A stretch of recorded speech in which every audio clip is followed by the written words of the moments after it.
Looks like we should be live, maybe. Could be. Hopefully.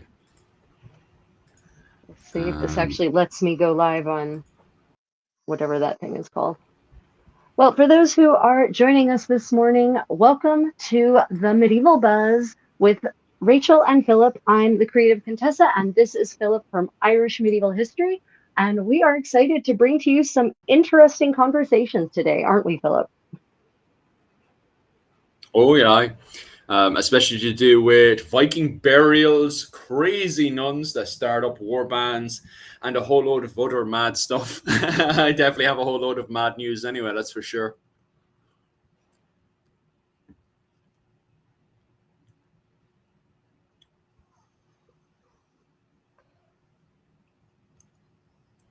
Oh, God. You I okay, just had Rachel? the most terrible feedback because of Instagram. Like I was hearing us Oh, times right. 5, just slightly offset from each other. Oh, That was alarming. Yeah, so we've got some. yeah. It's a great th- th- There's been some really interesting developments actually over the last week. Some I wasn't expecting, and some are actually slightly older news, but still a very big interest, I think, especially as we get into the world of women's history, which we will be talking about today as yeah. part of our thing. And we're adding to our medieval buzz segment. We're actually adding something new. We are adding a, what are we going to call this? A documentary review? How are we viewing this exactly? I kind of just want to talk about YouTube in general. I do think it's important to talk about, because we were going back and forth about this, and I seen a bit on YouTube, and there's always something happening, and it is our space, so we should be interacting with it and stuff. Is the fact that we do have various documentaries that are starting debates on YouTube. So I think it's important for us to interact with our space, which is the YouTube medieval world.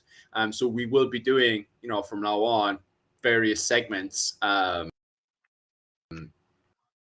be doing stuff on YouTube and stuff, and have conversations on what's going on YouTube, or even if it is controversial, and today it's going to be controversial, all right, for both sides, because I has heard interpretation at the same time as well. We're still going to be covering various other stuff such as archaeology, newest medieval books that are coming out. So don't panic or worry. We're not going to spend a full hour just talking about YouTube alone. We do still want to talk about the latest books that are coming out historically, what the academics are arguing about, and the new archaeological finds that are coming out. So don't panic if you think, oh, this is just going to be another YouTube drama station. It's not. We're still going to do our bits and bobs. Susan, thank you so much for that. It always means so much to myself and Rachel. As you know yourself, like sometimes myself and Rachel just kind of have a private talk to ourselves. We don't mean to do so, by the way, to have that full hour of us just Yeah. going at each other with no sound. Yeah, that was the first look, turns out 10 minutes of my medieval cooking show was me just fighting to get the sound to actually come through. And because there was enough of a lag between the live chat and me, that by the time they tell me, oh yes, we can hear you, I've already moved on and clicked on something else. It was a disaster. Anyway, yeah. So let's go ahead and jump right in. Yeah, it was fantastic fun for the whole family, right? Oh, So first item we have today, hopefully will show itself. Yes, oh, okay. it's my book. Book time. Yep. Well, it's not my book per se. Obviously, this is a new book that's in November 13th, so only 58 days, so quite soon. For me, book alone really stood out. I was there looking at this cover and thinking, what the hell escalated for something like this to have happened, where you've got a bunch of women trying to defend a keep against an entire group of knights and mercenaries. And of course, even reading the description of the book in the back, it sounded like these are examples of 1,000 years of medieval history, of things escalating completely out of hand. For example, this book covers various princesses and queens that are put into situations where they have to take on military campaigns. You know, even if you say, for example, have a woman who obviously marries into royal nobility, and from there her husband passes away, and it's going into warring campaign season. How does this woman react to the ever-changing world, where one day she's looking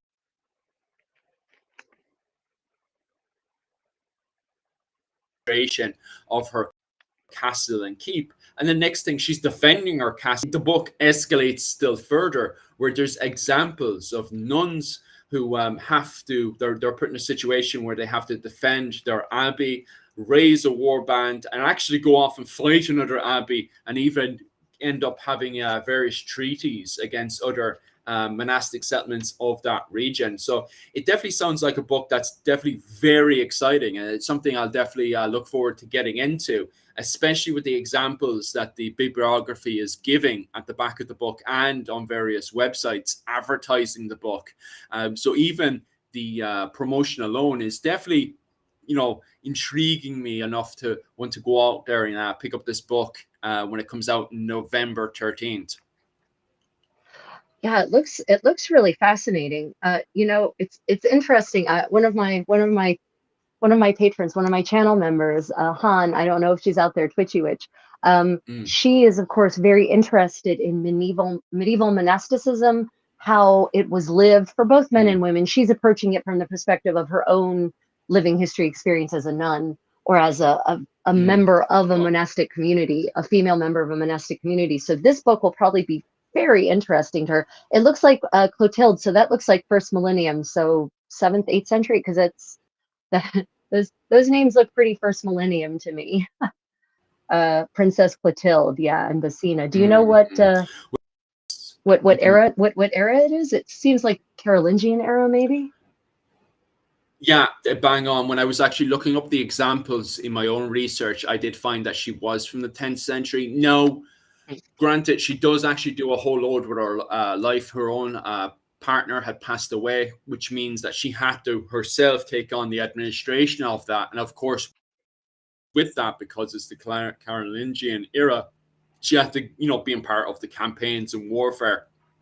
She's not the only woman who's been in this situation. What we find even in England is that we have either a father who passes away and leaves no sons, or we're in a situation where the husband passes away and the son isn't old enough. So it's the woman, either the noble or the queen, who has to take on the, you know, the organizing of the campaign, and on top of that as well, at times leading the campaign as well. Because you have to remember, these families didn't trust outsiders, because they're constantly paranoid that someone else is going to come in and take everything away from them.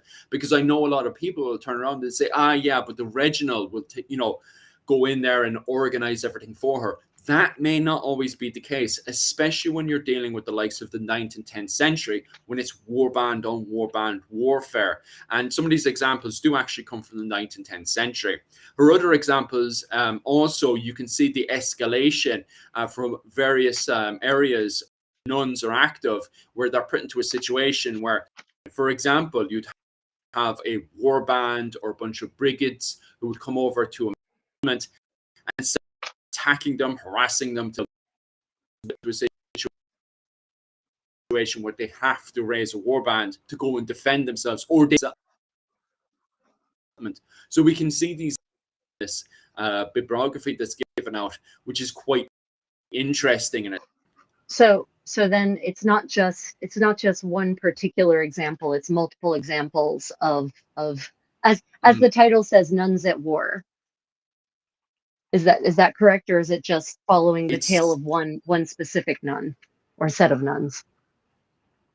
Well, I wouldn't say it's one particular story that involves nuns. There seems, from what I see at the back of the book, but you're bang on right. There are stories of situations where women have themselves, even get into an escalation situation where they have to raise war bands, so they defend themselves, put them in a situation where they can get a treaty of politics, which you can clearly see here. There's plenty of examples of them involved with the politics.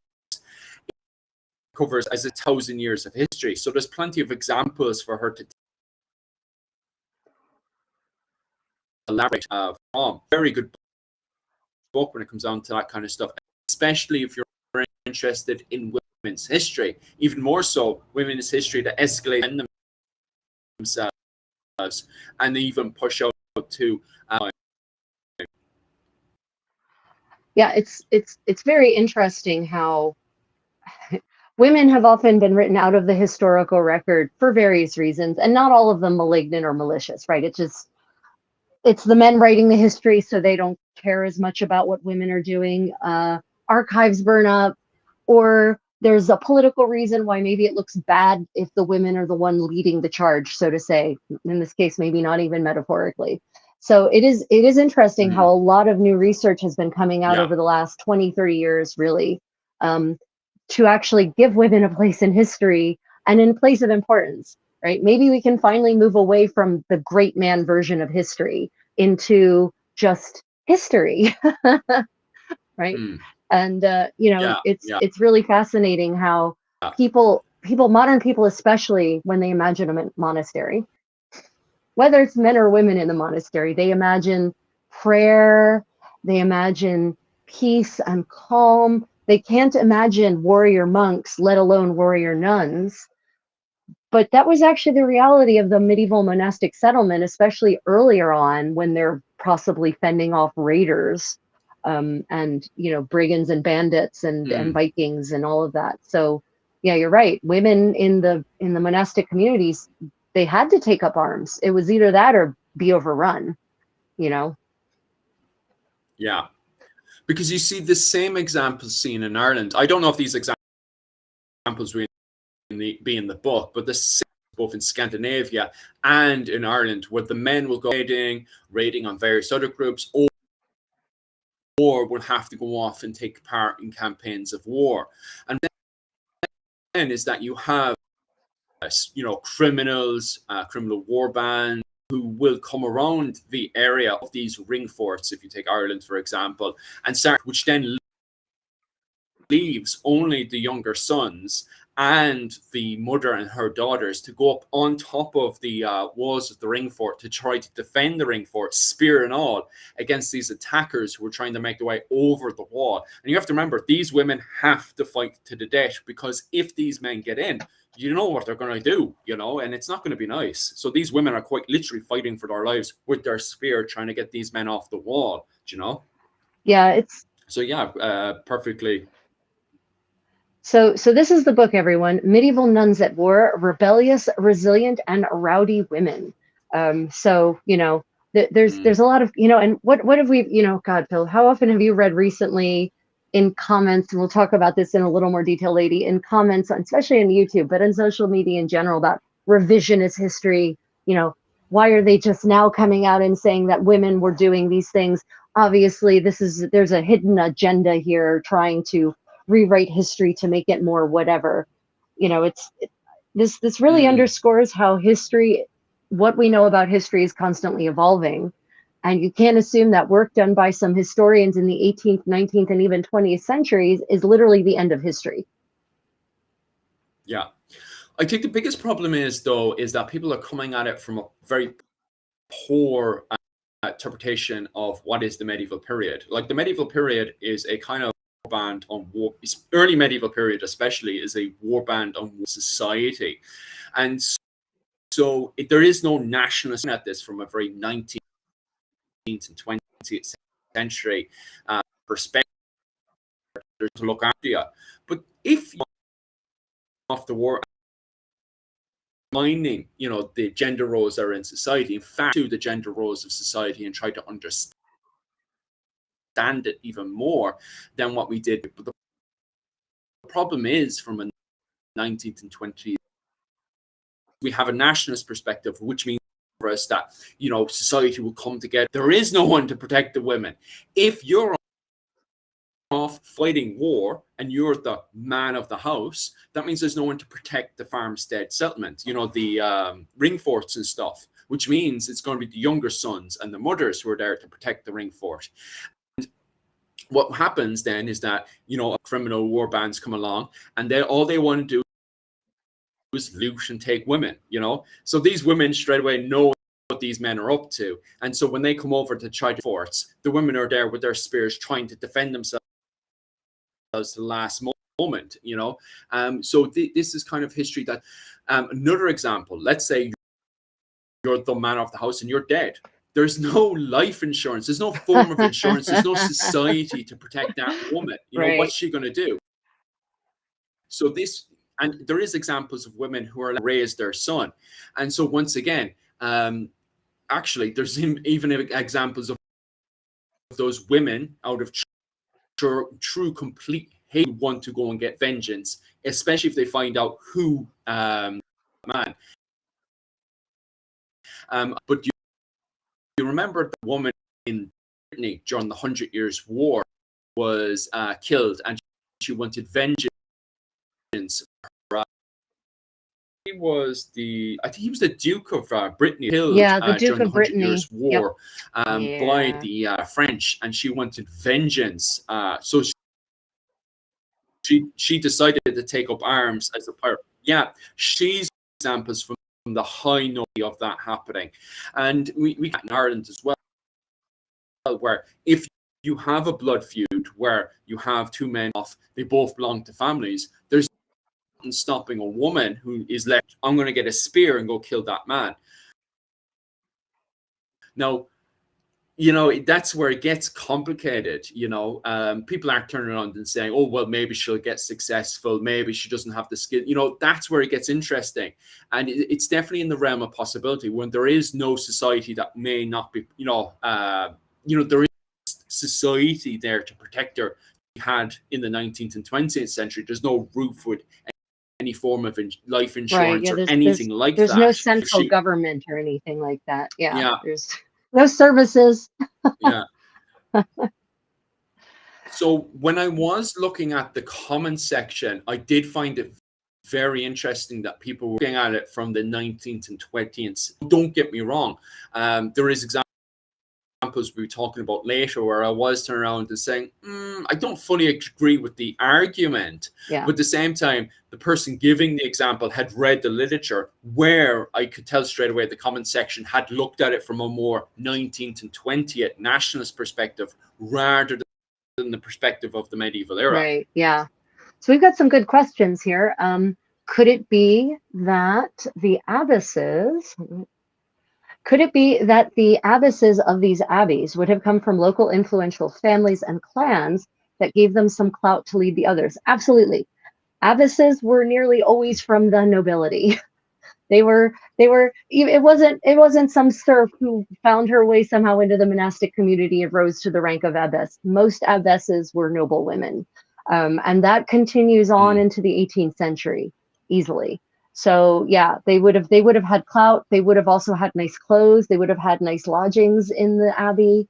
Abbesses absolutely would have had clout. And it's even, depending on the century, it's possible that they may have had some training, especially first millennium, women are more likely to have some martial experience than in the, later Middle Ages. Yeah, I'm assuming probably it's the same thing in Ireland, that it's women of the upper, obviously you don't have quite the same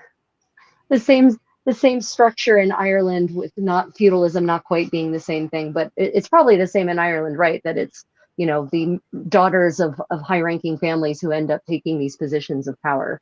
It's when it comes down to martial art training, because it's slightly cut off there. I just heard about martial art training, but when it comes down to martial art training, it's very strange because of the fact that in the Ulster cycles we have so many examples of women training cattle raiders and various other men of nobility and stuff. So it's very, very, very questionable.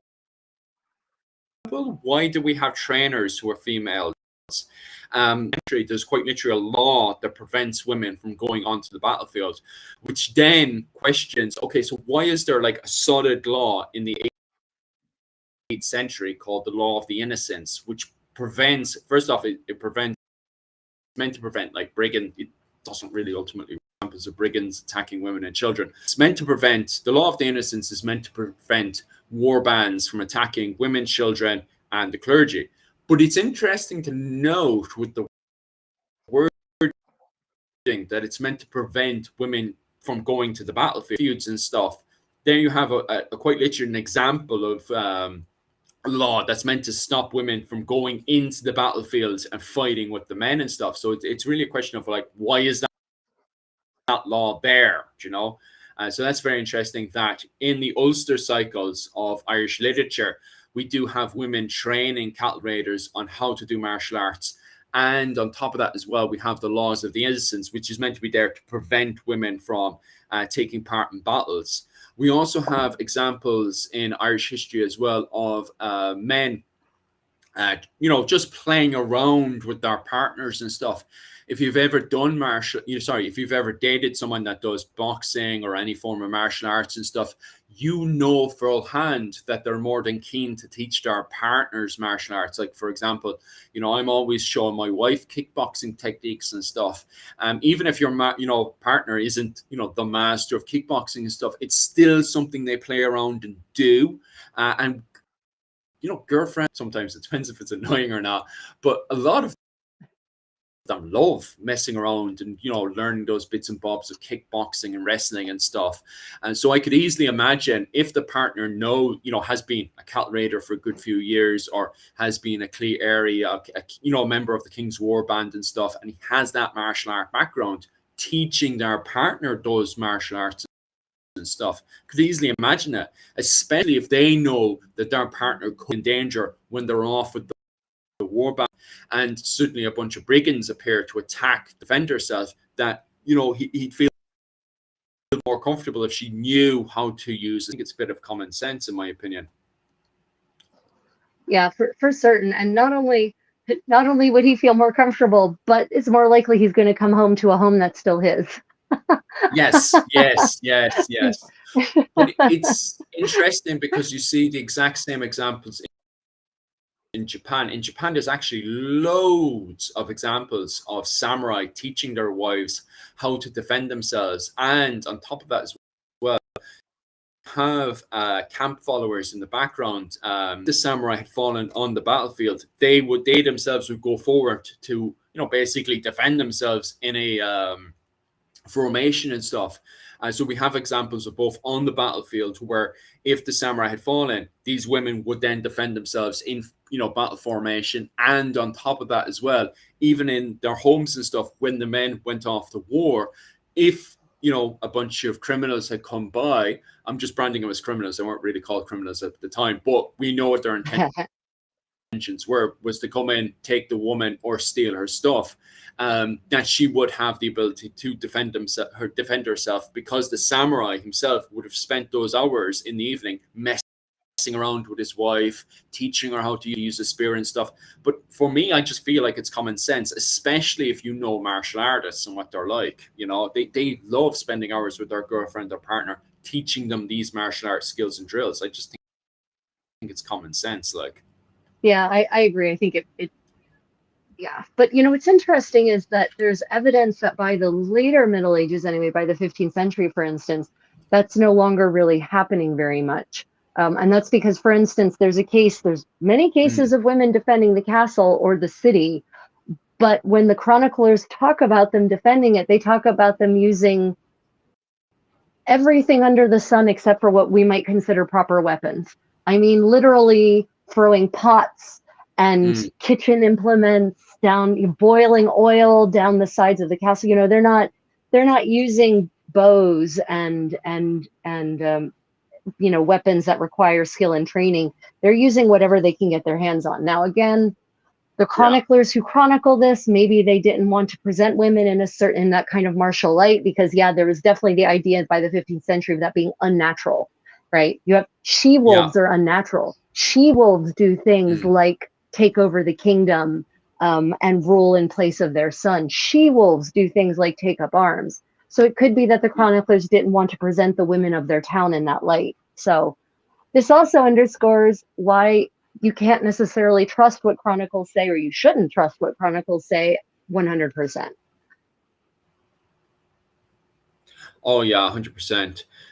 It is fascinating. All right, I had a thought frame there and it just popped out of my head. Oh yes, because you see the exact same examples as well in the High Middle Ages. A lot of Normans had married Irish nobility, Irish women, which is it's kind of a funny mix because all the Gaelic men are like pushed up into the mountains and stuff, and we treat that as like that's Gaelic societies over there, and the English are living in these occupied spaces. But in reality, when dealing with the southeast of Ireland during the Norman occupation of Ireland, it's a case of actually they married local Gaelic women, which is very, very interesting in itself. And these Norman knights would then go back to, this is where it gets actually funny. I say Norman knights, and at the time they're kind of referred to as the Knights of Kilkenny or the Knights of Waterford or the Knights of Wexford. And I have to highlight that because they go back to France in 1220 to actually fight the Normans, and that's why that whole term is very controversial right now. Normans going off to Normandy to fight the actual Normans. That's weird, especially if you're talking to historians in France and England. It's like, okay, why can't you just call them Irish Knights or something? And even for the Irish, it's still but they're the invaders. 800 years of British occupation and stuff. So the term Irish Knight or Anglo-Irish Knight is, very, very touchy-feely with the Irish because they only stopped fighting against the English in 1998. So it's understandable that the term Anglo-Irish or any of these terms is very touchy-feely with a lot of people. But regardless, my point being is that you'd have the men of, the Knights of Kilkenny, the Knights of Waterford, the Knights of Wexford, the Knights of Dublin, rising up and then going off to France to go and fight the Knights of Normandy.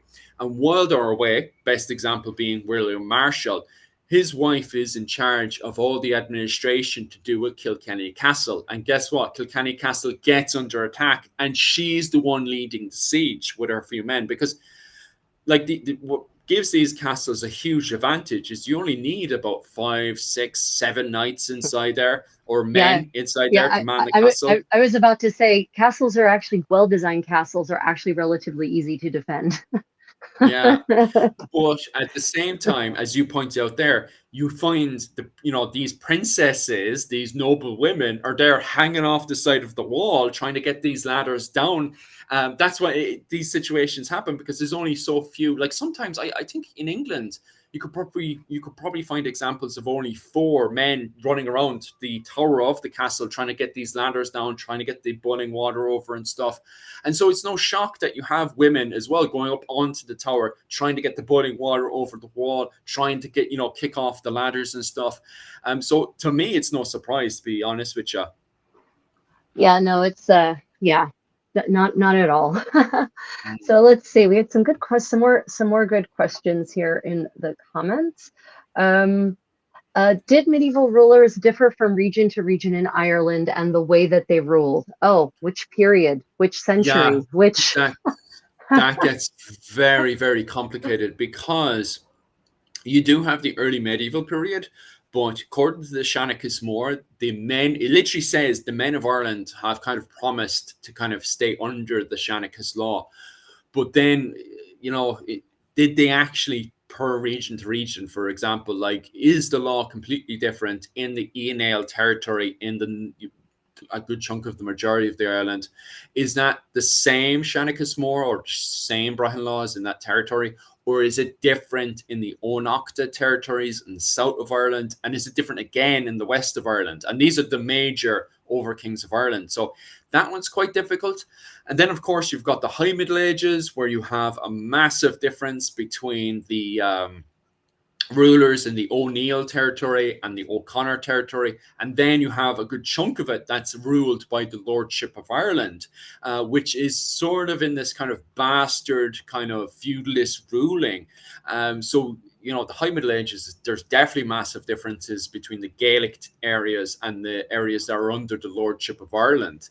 And then when you go into the late medieval period, then it truly is a free for all between the different areas and stuff.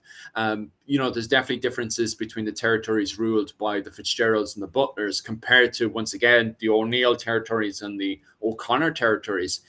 So yeah, as Rachel said there, depends on the era. You know, is there massive differences there? Just getting back to himself there. I have one more question before going 15 minutes. What were the effects of the Viking? Jeez, I could write a book on the effects of the Viking raids.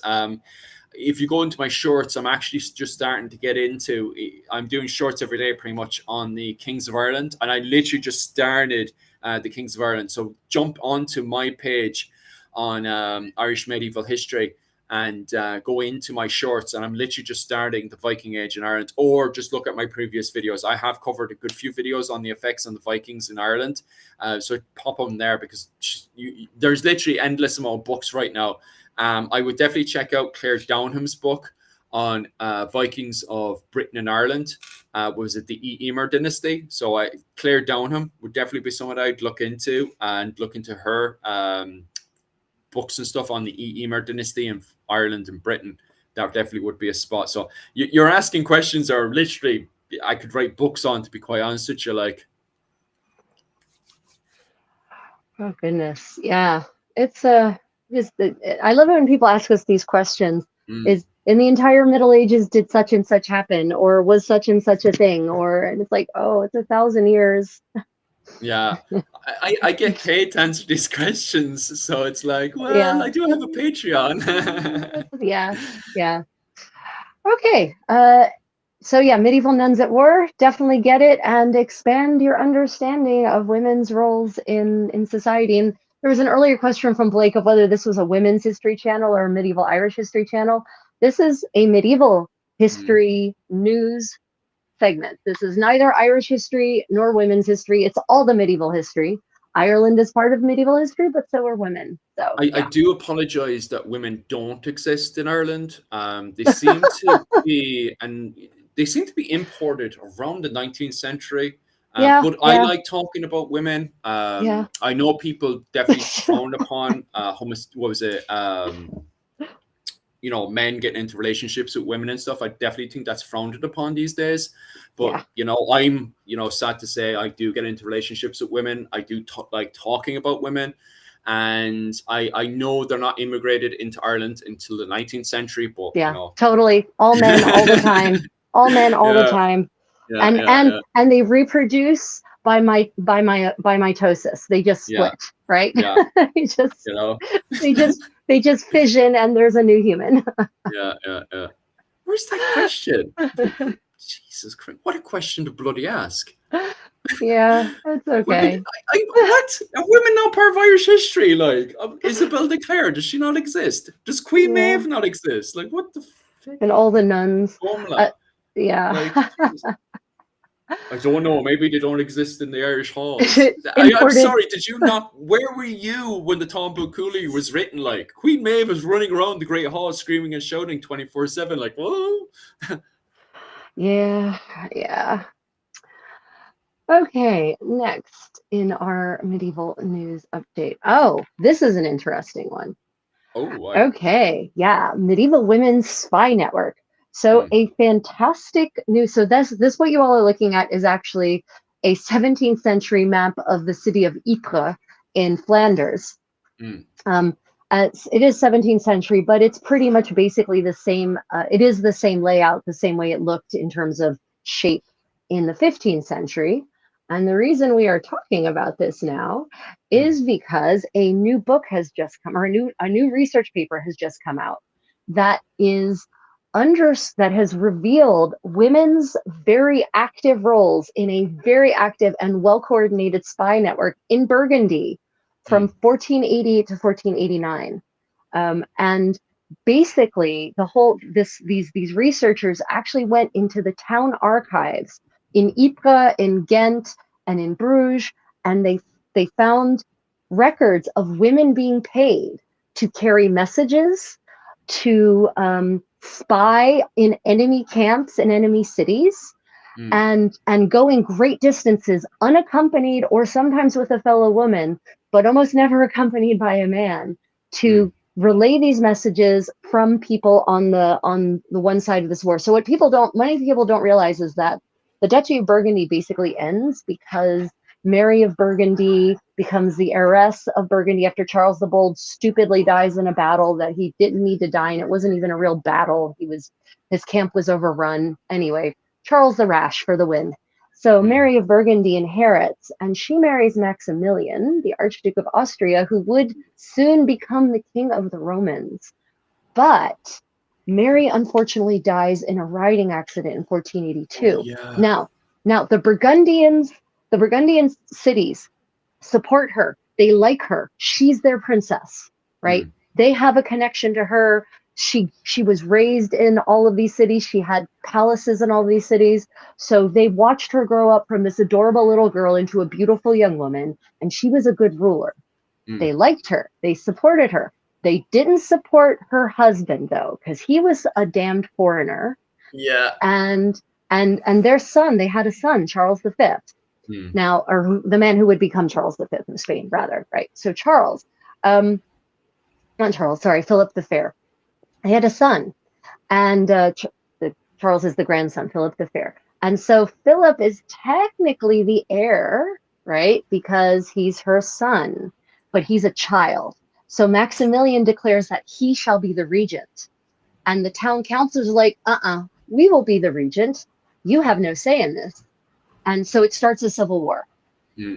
And so on the one side, you have the town councils who want to establish their independence from Maximilian.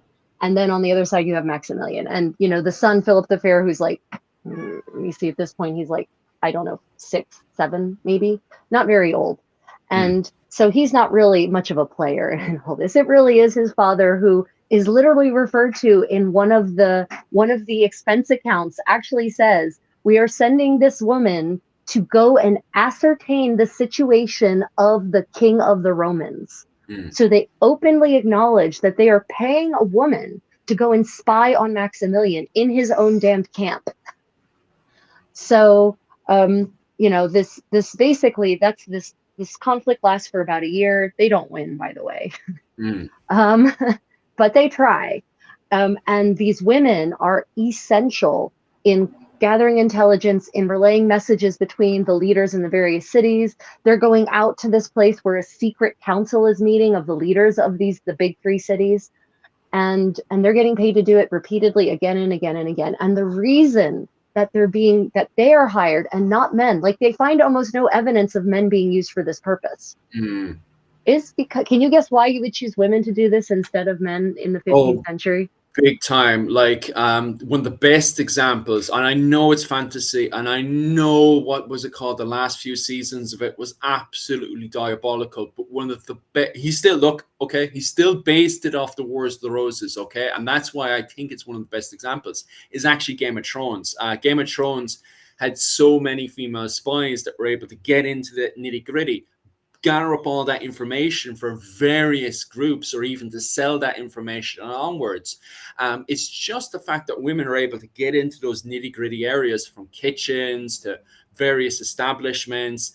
Women are all over, the camp followers, as they're referred to, the women who basically go around doing all the administration and the bits and bobs while men are on the battlefield and stuff, and even look after the men, wink, wink, in the evenings and stuff when they're come back in, for a price, of course.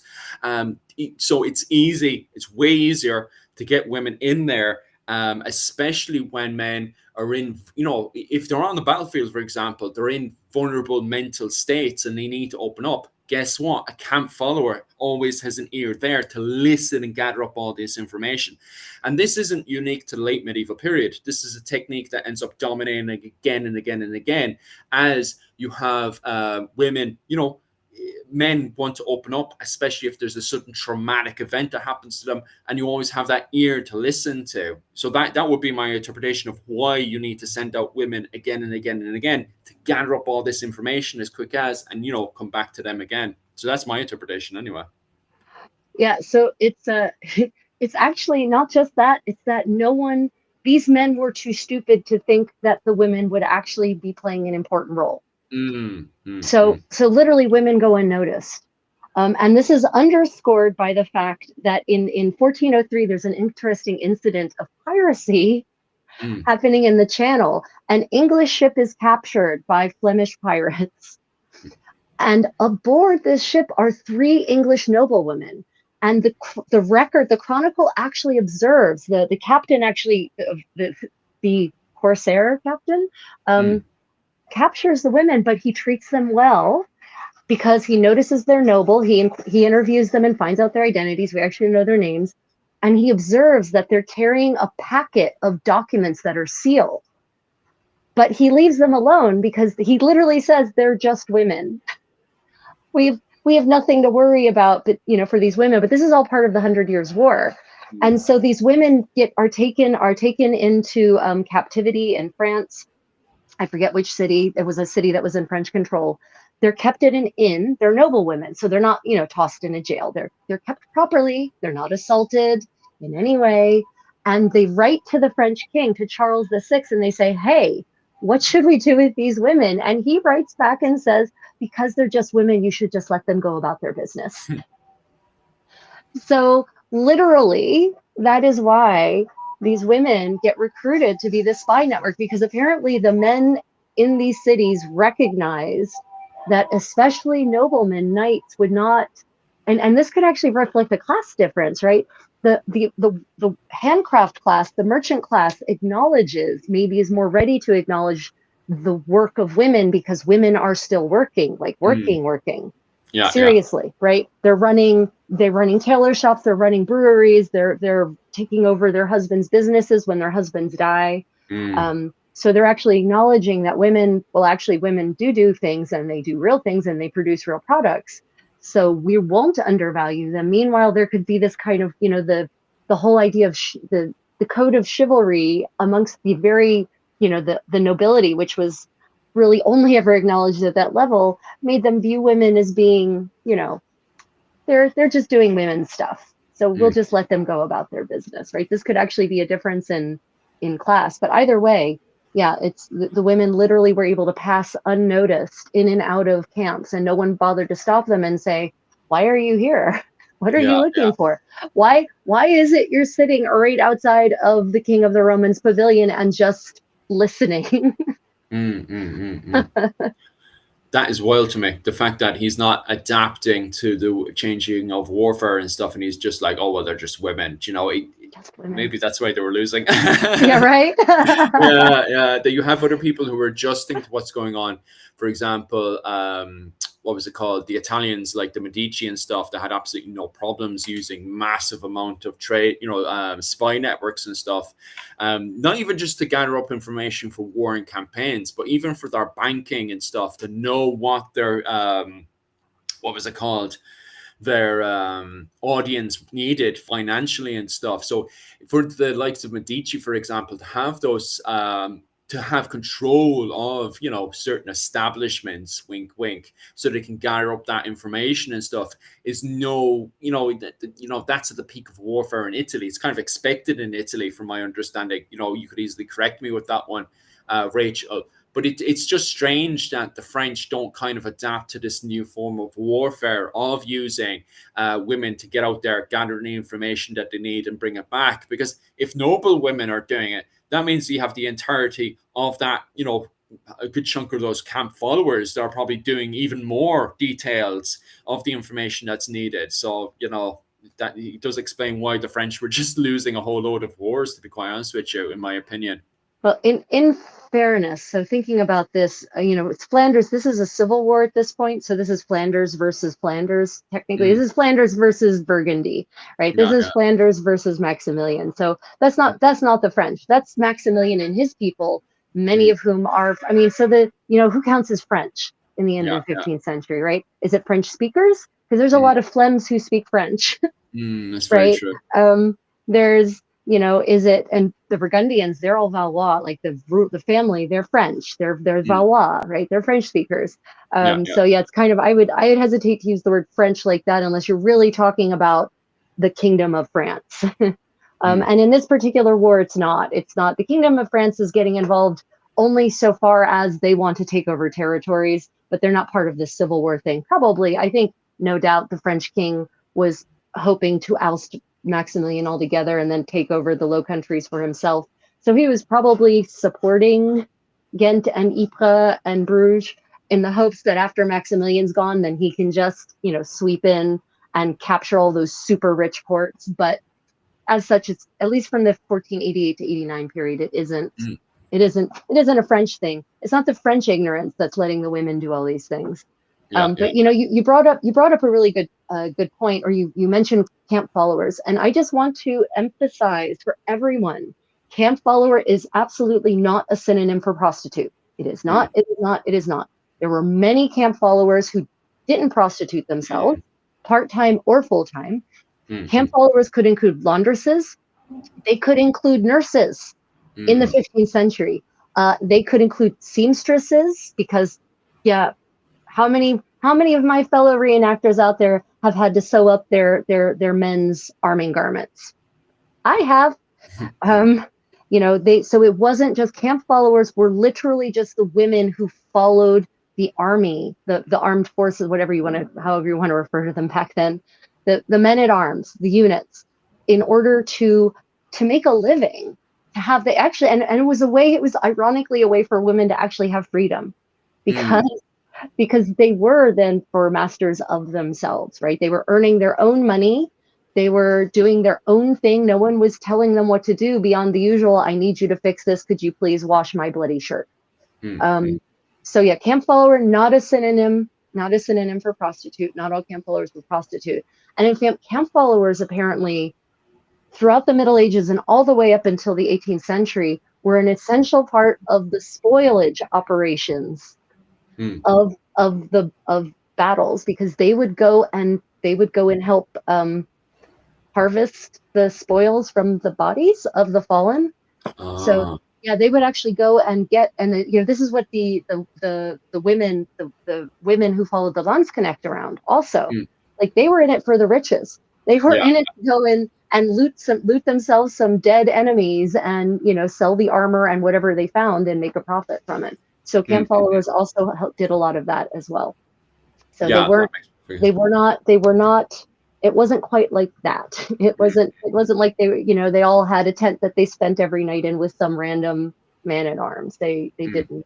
So just keep that in mind. Of course there were women who absolutely made some extra money, at least, laundresses too. That's why laundress became a synonym for prostitute, unfortunately, but it's not necessarily the case.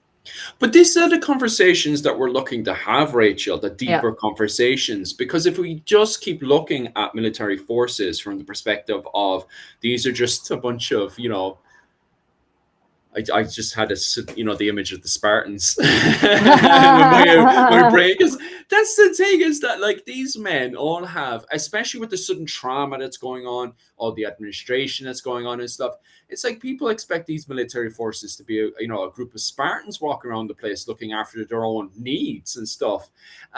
Instead, you have entire camp followers behind them, not just women, by the way. You also have blacksmiths, you also have carpenters. So, and these are the conversations we need to be having and elaborating on, not just in Ireland, but obviously in Europe and as well, with the likes of the Landsknecht and stuff, because we're so kind of hemmed in with this idea of just a bunch of men roaming around the place, when that's not the case. You have a whole group of camp followers. And then the question is, okay, so what's day-to-day life like for these camp followers when they're going from settlement to settlement with their men folk? What's going on here? What are they doing and stuff? Yeah, it's definitely, definitely the way I'm understanding, the more I'm reading about recent research, it's definitely refashioning my, what I was taught back in school a million years ago. And of course, Hollywood doesn't help, as always. TV shows don't always help. They exacerbate a lot of these myths, and so it can be even harder to fight them. But I think what's the most important thing is that everyone needs to just understand that history can evolve, our understanding of history can evolve, and accept that. Don't fight it. I mean, obviously, critical thinking, check the evidence. Don't just accept things. Don't even accept what I'm saying. Go and read the research paper, right? But that we at least be open-minded to accept that our previous understanding of history is either incomplete or even inaccurate. Yeah. I don't know. Maybe it's just the fact we just have such a 19th, 20th, even 21st century idea of what a military force looks like. We have such a modern idea about it. But like, I don't know. It's funny, like, because of the fact that we need to actually strip down and say, okay, actually, do I actually know what a military force looks like during the medieval period? Because the thing is, when you put out the whole thing of camp followers and stuff, people are like, huh? What's a camp follower? Like, what is that? Because it's a term we barely ever use, because Right. we talk at military forces like they're just one big sledgehammer going in there. Like, don't get me wrong, when you're doing documentaries, military style documentaries and stuff, you do take it from it's easier to take it from the point of the 20th century, where you have these, blocks, and this represents Gallo glass. The Gallo glass go in, they're sieging this castle, they siege it for multiple days, and then they go off and they attack this other block that represents the current, cattle raiders and stuff. It's easier to simplify warfare from the perspective of the 20th century. But then the problem is with that is that you get this idea then of just a group of men roaming around the place, no camp followers, no administration. And, then you've got questions of, okay, so how are these people feeding themselves? How are their clothing getting clean so they're not dying of various plagues?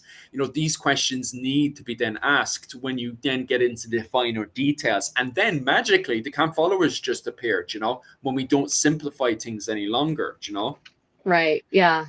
It's these sorts of details. Your average modern person imagines a medieval army, and again, 1,000 years of history. But anyway, they imagine that it's just a bunch of knights running around killing people, right? Like they don't even, and maybe not even riding around killing people. So they don't even, like, no one understands just how organized these things were. How in Burgundy, for instance, they had amazing ordinances, like super detailed ordinances that governed how the units were structured, how they were equipped, their hierarchy, they actually had a complete unit breakdown, very, very similar to a modern armies do. So yeah, the Middle Ages is not this disorganized period of chaos that everyone thinks it is. And women are part of that organization for certain. But what was interesting to me is what I read is that stopped basically with the real inception of the modern army. So by which I mean, like, in the 19th century, you still had some camp followers, but apparently they weren't spoiling the enemies anymore, at least not in Europe. Yeah, I do know in Ireland, because if you go over to one of the best examples of that actually is in, oh my God, Kinsale, that's the one. We can actually watch and monitor the development of the Irish military force from the last Gaelic army around 1603. We can actually see the development of them going into the British military, and then from evolving into the British military, and then evolving all the way into the First World War. And in that, you can actually see the relationship of these poor camp follower women who literally follow these men around the place, and then they build these barracks, and they're trying to sneak their women into the barracks with them, and they're trying to put them in like lockers and these, by the way, it's not just these poor women alone, it's also their poor children, because they have children with them as well, and they're trying to hide them in locker rooms, and they're trying to hide them in boxes and stuff. And eventually what happens, they never get rid of this, by the way. This behavior continues all the way up to leading into the First World War. Fantastic. And so this behavior continues all the way to World War I, until eventually they just start building housing to keep these families in. But for so long, like, it becomes this kind of speak no about this, like, don't talk about this. This is kind of a thing that happens where they're constantly trying to find ways to keep these women outside of the barracks, but yet they find ways to get into the barracks with the men, and these poor women have to share and do all their the stuff that women have to do while sharing it with multiple in a room full of multiple men. So it's like, geez, when you're hearing about the stories that happen in Kinsale Fort and stuff, you're like, oh my God, like, I mean, wild. It's the same thing. The same thing happened in the U.S., right? With our military. I'm confident it's probably true across all of the West, and that eventually all of the various armed forces just said, okay, well, clearly we need to make housing, and like we need common sense, right? Clearly, clearly, the way the modern army is now structured, we can't expect the soldiers to live completely separated from their families for the entire duration of their term of service. This is because, you know, back in the Middle Ages, there was a season, like you went and you fought for the season and then you came home again. You didn't live on a military base. So yeah, it's a very different, probably a classic case of the system adapting too slowly to the changing circumstances. Yeah, Probably. yeah. Oh, I definitely believe in that one. Just jumping back over to the comment section there. Sorry for being so rude with you guys. But I have one here saying about Irish unity to fight off the enemies. Oh, this is one I always hate answering because I always get this idea that you have this image of these 150 tribes of people who are running around naked and stuff, and that's not the case. Ireland, don't get me wrong, depending on the era that you're in, Ireland obviously has different forms of evolution going on, but it's no different to what's going on in Europe. For example, if you're talking about the early medieval period with the coming of the Vikings, because you're highlighting the Vikings a whole load, the Emer existed. You know, they didn't like. You really want to look into, there's actually an entire list you can look up on Wikipedia. Wikipedia is not perfect, and the problem is as well is it kind of gives a modern interpretation of the high kingship, but it gives you a full list that you can look up to each king of Ireland. Now, the thing about the early medieval period, not just in Ireland, but throughout all of Europe, is you're dealing with basically the man with the biggest stick. You're dealing with war bands that just dominate. And then the leader of that war band, he is, you know, the high king of that area. So this whole idea of high kingship just doesn't exist in Ireland. It also exists in England and Europe and so on and so forth. Like you get the same thing with King Ethelstan, for example. Yeah. When he becomes king, the English sort of advertise him as a centralized king. He wasn't a centralized king. He was a decentralized king, just like the high kings were in Ireland. In fact, the title High King is chucked around instead of centralized, this whole idea of centralized king. So what a centralized king is basically, you know, you've got your king at the top, and then you've got your knights, and then you've got your peasants. But the reality is that whole idea of centralization doesn't become dominant until the 19th century. Even in England, that has the Domesday Book. In fact, people who specialize in the Domesday Book highlight the fact that the Domesday Book was only kept, you know, was only recorded 1 year, and then it was abandoned after that. They stopped doing it because it took up too many resources. It was easier just to rock up, collect a tribute, and then go off again. So the whole idea of centralization doesn't come in. Now, if you're looking for any form of unification, it's already there in Ireland with the Enel when the Vikings arrive. The thing is, when the Vikings arrive, Ireland is in a civil war between Iona and Armagh, but then you'd have to look into the complications of that and why there's a civil war happening in Ireland at the time. Once again, way into a big, massive subject in itself. Then we pop over to Joan of Arc, highlighting the fact that, which Volt makes a very, very, very good point, is the fact that Joan of Arc was not keen with the camp followers in the slightest, constantly chasing them away. I could imagine that. Myself and Rachel have both done our time with the military, and we could easily imagine why Joan of Arc would have frowned upon women within the military, you know, the area of the military force and stuff, especially in the late medieval period, given, you know, the mad stuff that they were getting up to and that. But at the same time, you have to remember, these people were looking to relax. They spent hours, you know, banging away doing these jobs as quick as they could with a whole load of stress on top of them. So in the evening and stuff, when they're drinking their alcohol and stuff next to the fire and stuff, you can imagine them getting up to all kinds of stuff in the evening and that. So at the same time, I could imagine why Joan of Arc was, you know, insanely anti-camp followers, you know?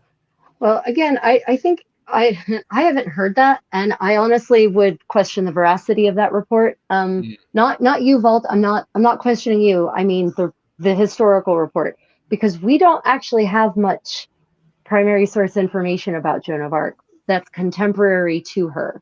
A lot of the things that are written about her, even in the 15th century, post-date her, and so, you know, I would question whether she actually did or not. I'm not saying she didn't. I haven't heard that. I would be interested to know the source for that.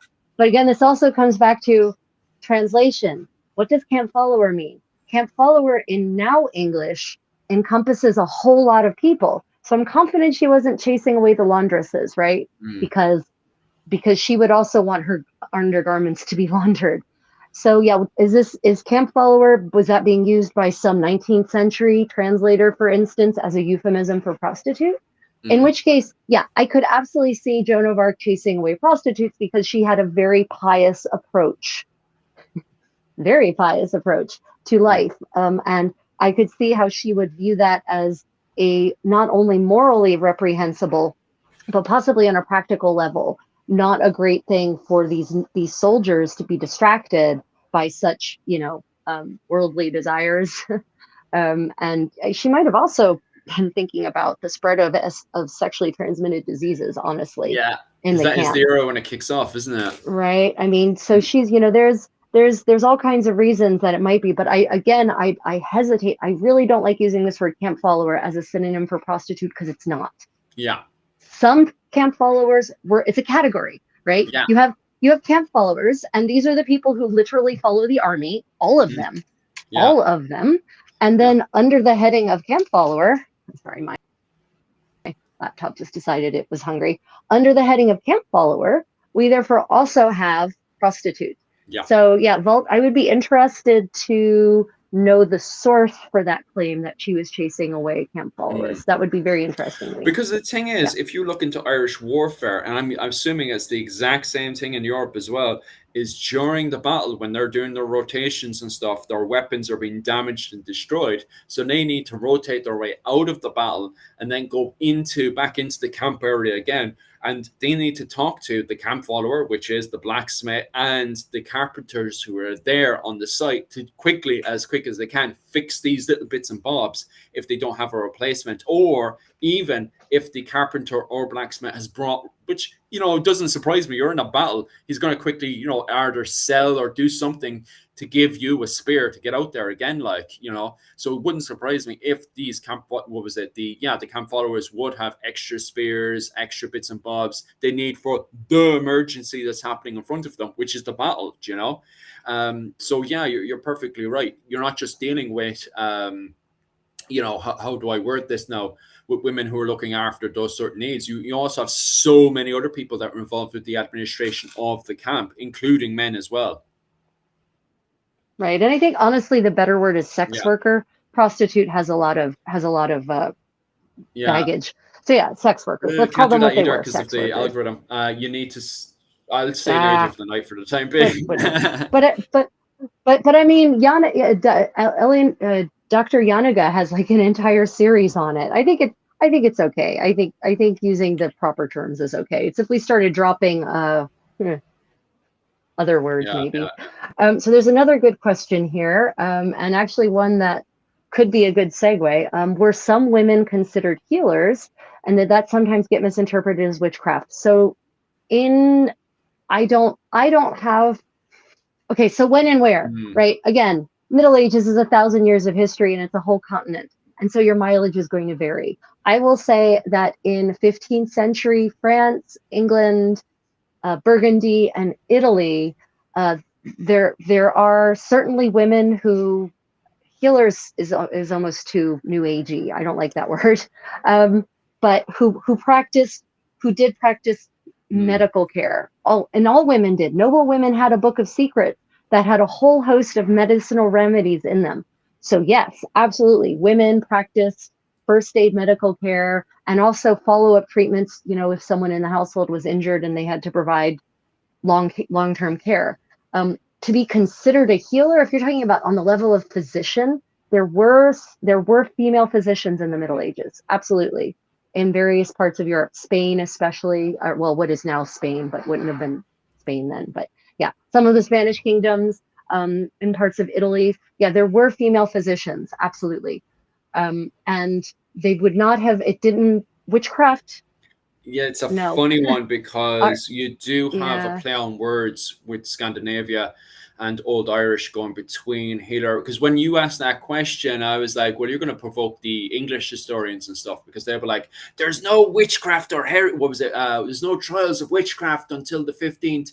Oh, sorry, until the 16th. No, sorry, the 17th century and stuff. You'll trigger all those historians, because lately they've been running around pretending there's no history outside of England and France. And it's like, actually, witchcraft, the play on words between Scandinavian, Norse, and Irish when it comes down to the words to do with witchcraft and healers and stuff is kind of a funny one, because you do have herbs and kind of the unnatural, the whole argument between natural Christian ideas, because magic was sort of a part of the Christian world. If you went off and you did a pray to God, that was considered kind of natural magic. So when it comes down to the divine magic, when it comes down to the usage of words between Irish and I don't. You see, the reason why this is even more complicated to explain is because language isn't actually my how we say specialty. That's the word. So I wouldn't be the best one at it, because while you said that, you've got that word that comes into Irish, which is a play on words of hospitaller, which literally jumps into the Knights Hospitallers, and you also have that word healer and hospitals and what was it called, magic and Christian ideas and stuff. So even going into the 9th century with the coming of the Vikings and their ideas of healer and hospitaller and medical ideas and stuff, it's a blur, because a lot of people were playing around with herbs in that period and stuff. So they, the usage of that language is very, very funny. Even on top of that as well, you've got people then punished for using unnatural magic. And that's where when people turn around and say, men and women weren't burned for witchcraft in the medieval period, they were burned for heresy. It's like, it's funny, because there does seem to be punishments for using then what people refer to as unnatural magic, which is anything that's non-Christian, where you're basically, instead of praying to God and using God's natural magic, you might start doing, saying stuff or, wishing unwell to somebody around you. And you can see a lot of those examples both in Iceland, where someone's in a blood feud. If you look at the Icelandic sagas and people are in blood feuds, they're using what you would refer to as unnatural magic. And then there's indications of punishments for that. And you can see those punishments both in Iceland and in Ireland as well, where people are doing unnatural things and then punishments existing for that. Now, granted, in Ireland, it most likely wasn't burning. They were probably drowned as a way of cleansing their soul, but it's debatable, Yeah, I think this underscores what I keep saying is which period, which place. Yeah, 100%. But generally, when most people imagine witchcraft, they're imagining, black magic in concert with the devil and that sort of thing. And that doesn't seem to be a medieval idea until the very end of the 15th century. Then you have the hammer of witches that crops up. But there's also this idea that, well, if someone managed to heal someone, then they would be accused of being in league with the devil. That's not a medieval thing. Healing happens all the time in the Middle Ages in concert with sympathetic magic that is divinely based. Charms are a thing. People don't get burned at the stake for using charms to resort in healing. Now, people will be executed if they're found guilty of using magic to kill people, but that's because they use magic to kill people. And the best example of that is actually in Kilkenny. I don't know if you could probably correct me on this one. I think the earliest case is in Kilkenny in the early 14th century, believe it or not, with the Alice Kettler case, where her maid ends up getting burnt. They tried burning Alice Kettler, but she managed to escape because of the contacts she had made, because of her finance circles and stuff to do with, I don't know if you should call it like early banking or whatever, but there's kind of like a system in place where people are, moving their money around and stuff to do with the finances of and the thing is like, this is very, very early finances that we know today, kind of like the foundation of it. And it was just after the Knights Templars had been rounded up and, disposed of, So we still have these very early ideas of finances, but Alice Kettler was just the queen of it. She was so good, but she had multiple husbands that had disappeared. So a lot of people were accusing her of using unnatural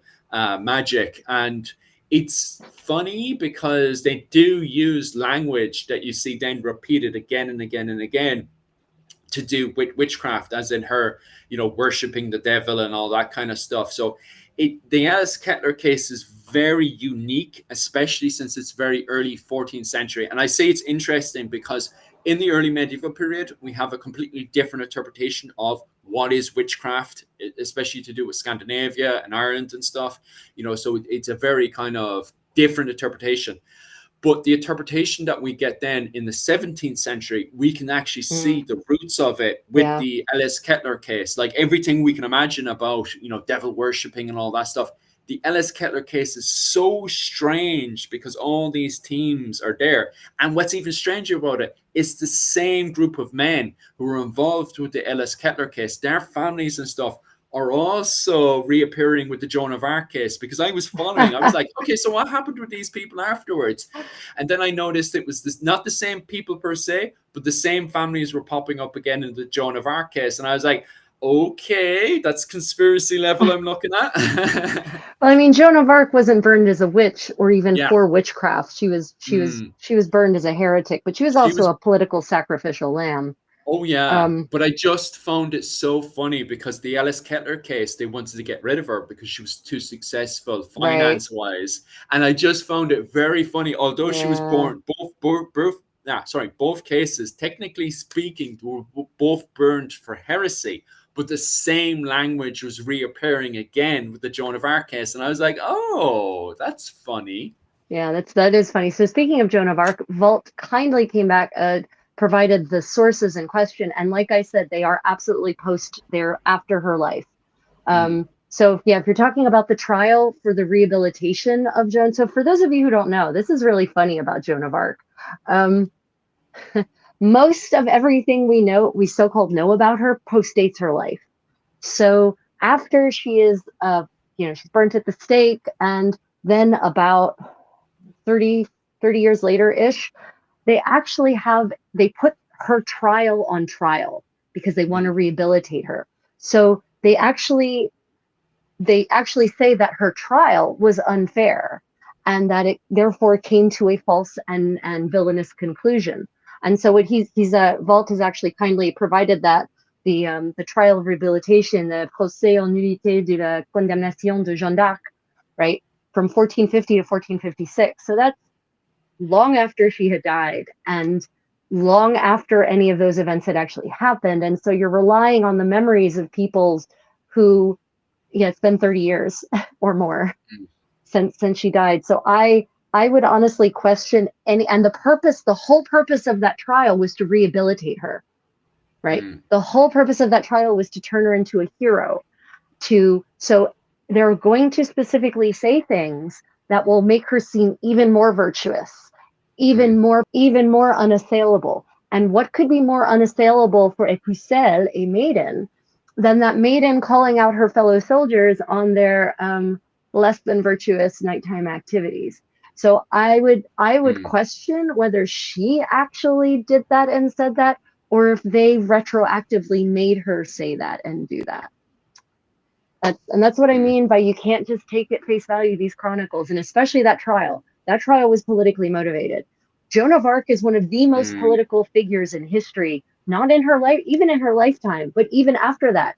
Throughout history, she keeps getting dredged up and used by various political parties across history to make a point or a statement. She represents both the plight of the commoner and also the white nationalists in France have glommed onto her, right? So so you can't, especially with Jeanne d'Arc, you can't take at face value any part of her history. You really have to dig pretty deeply in it. And the same thing, the same thing with the second source, Les Vigies du Roi Charles VII, right? You have to take that very carefully. Yeah. and both of those accounts are from about the same era, and they rely on a lot of the same accounts. So yeah, they're going to say similar things. That doesn't make them correct or true. unfortunately. It often happens that one chronicler will copy another, or two chroniclers will interview the same people for their chronicle if it's about vaguely the same thing. So they're going to say the same things. Yeah. But Volt, appreciate you providing me with those sources. I hope you don't think I'm attacking you. I wasn't trying to attack you. I was just debating in a friendly way and pointing out why those sources might not be the most accurate. Yeah, what do you think, Philip? Yeah, 100%. You can even see by the actions of both Burgundy and the court in Paris at the time that she basically turned into a giant, what was it called, political message.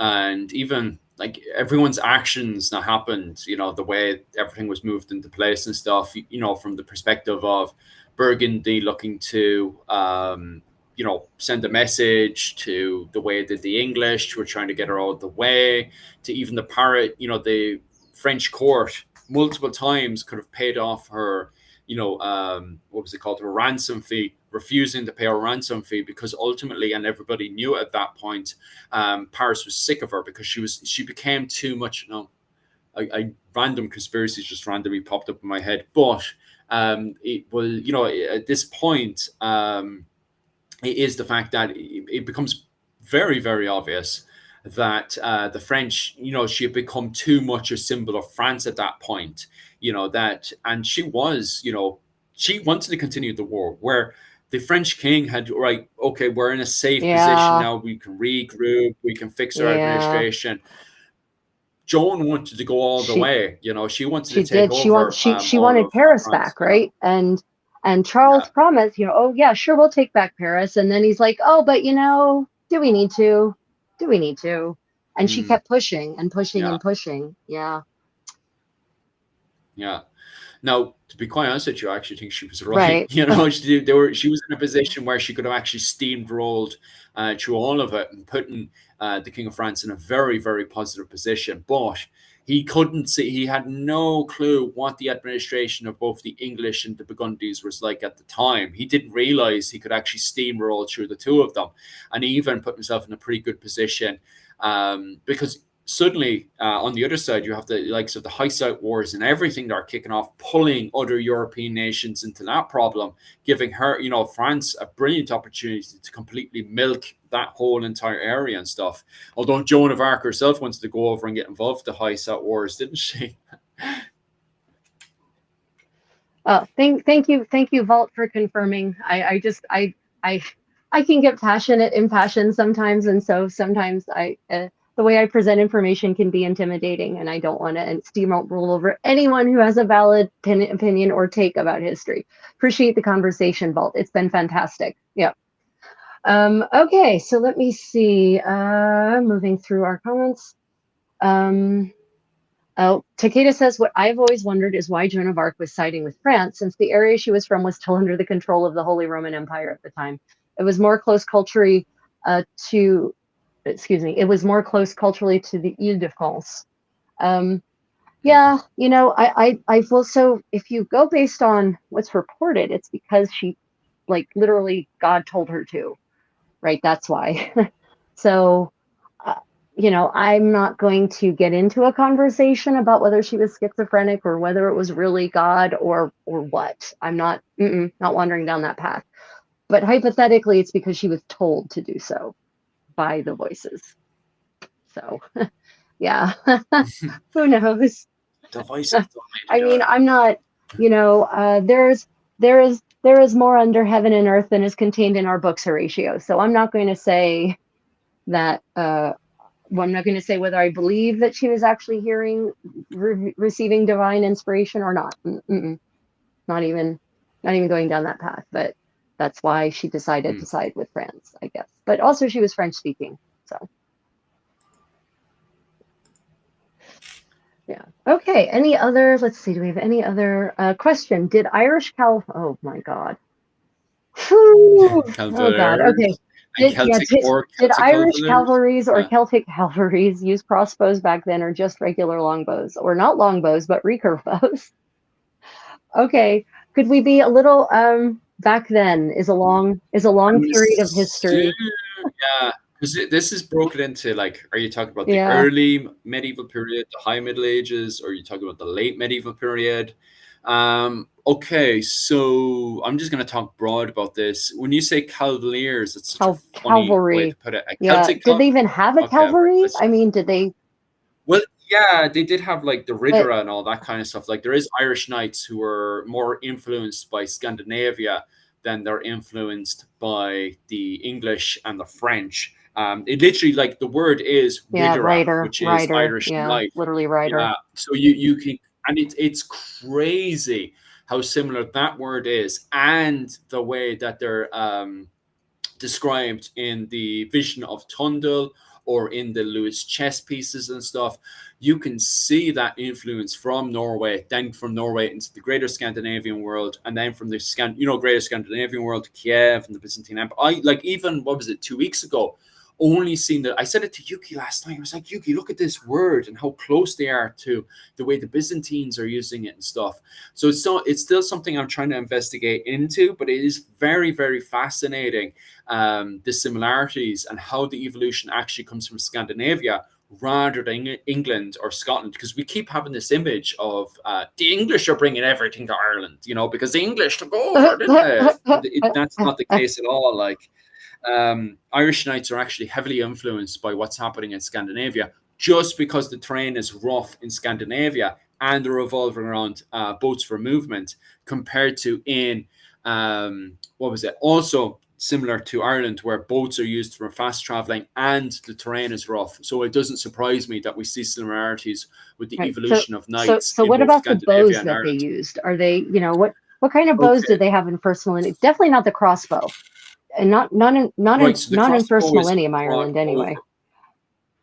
So the crossbow is, well, actually, we have crossbows in 5th century in Pictish effigies. So in Pictish effigies, we do have crossbows. So it's still in the realm of debate. Did we have crossbows in, what was it called? The 5th and 6th century, the late antiquity of Ireland.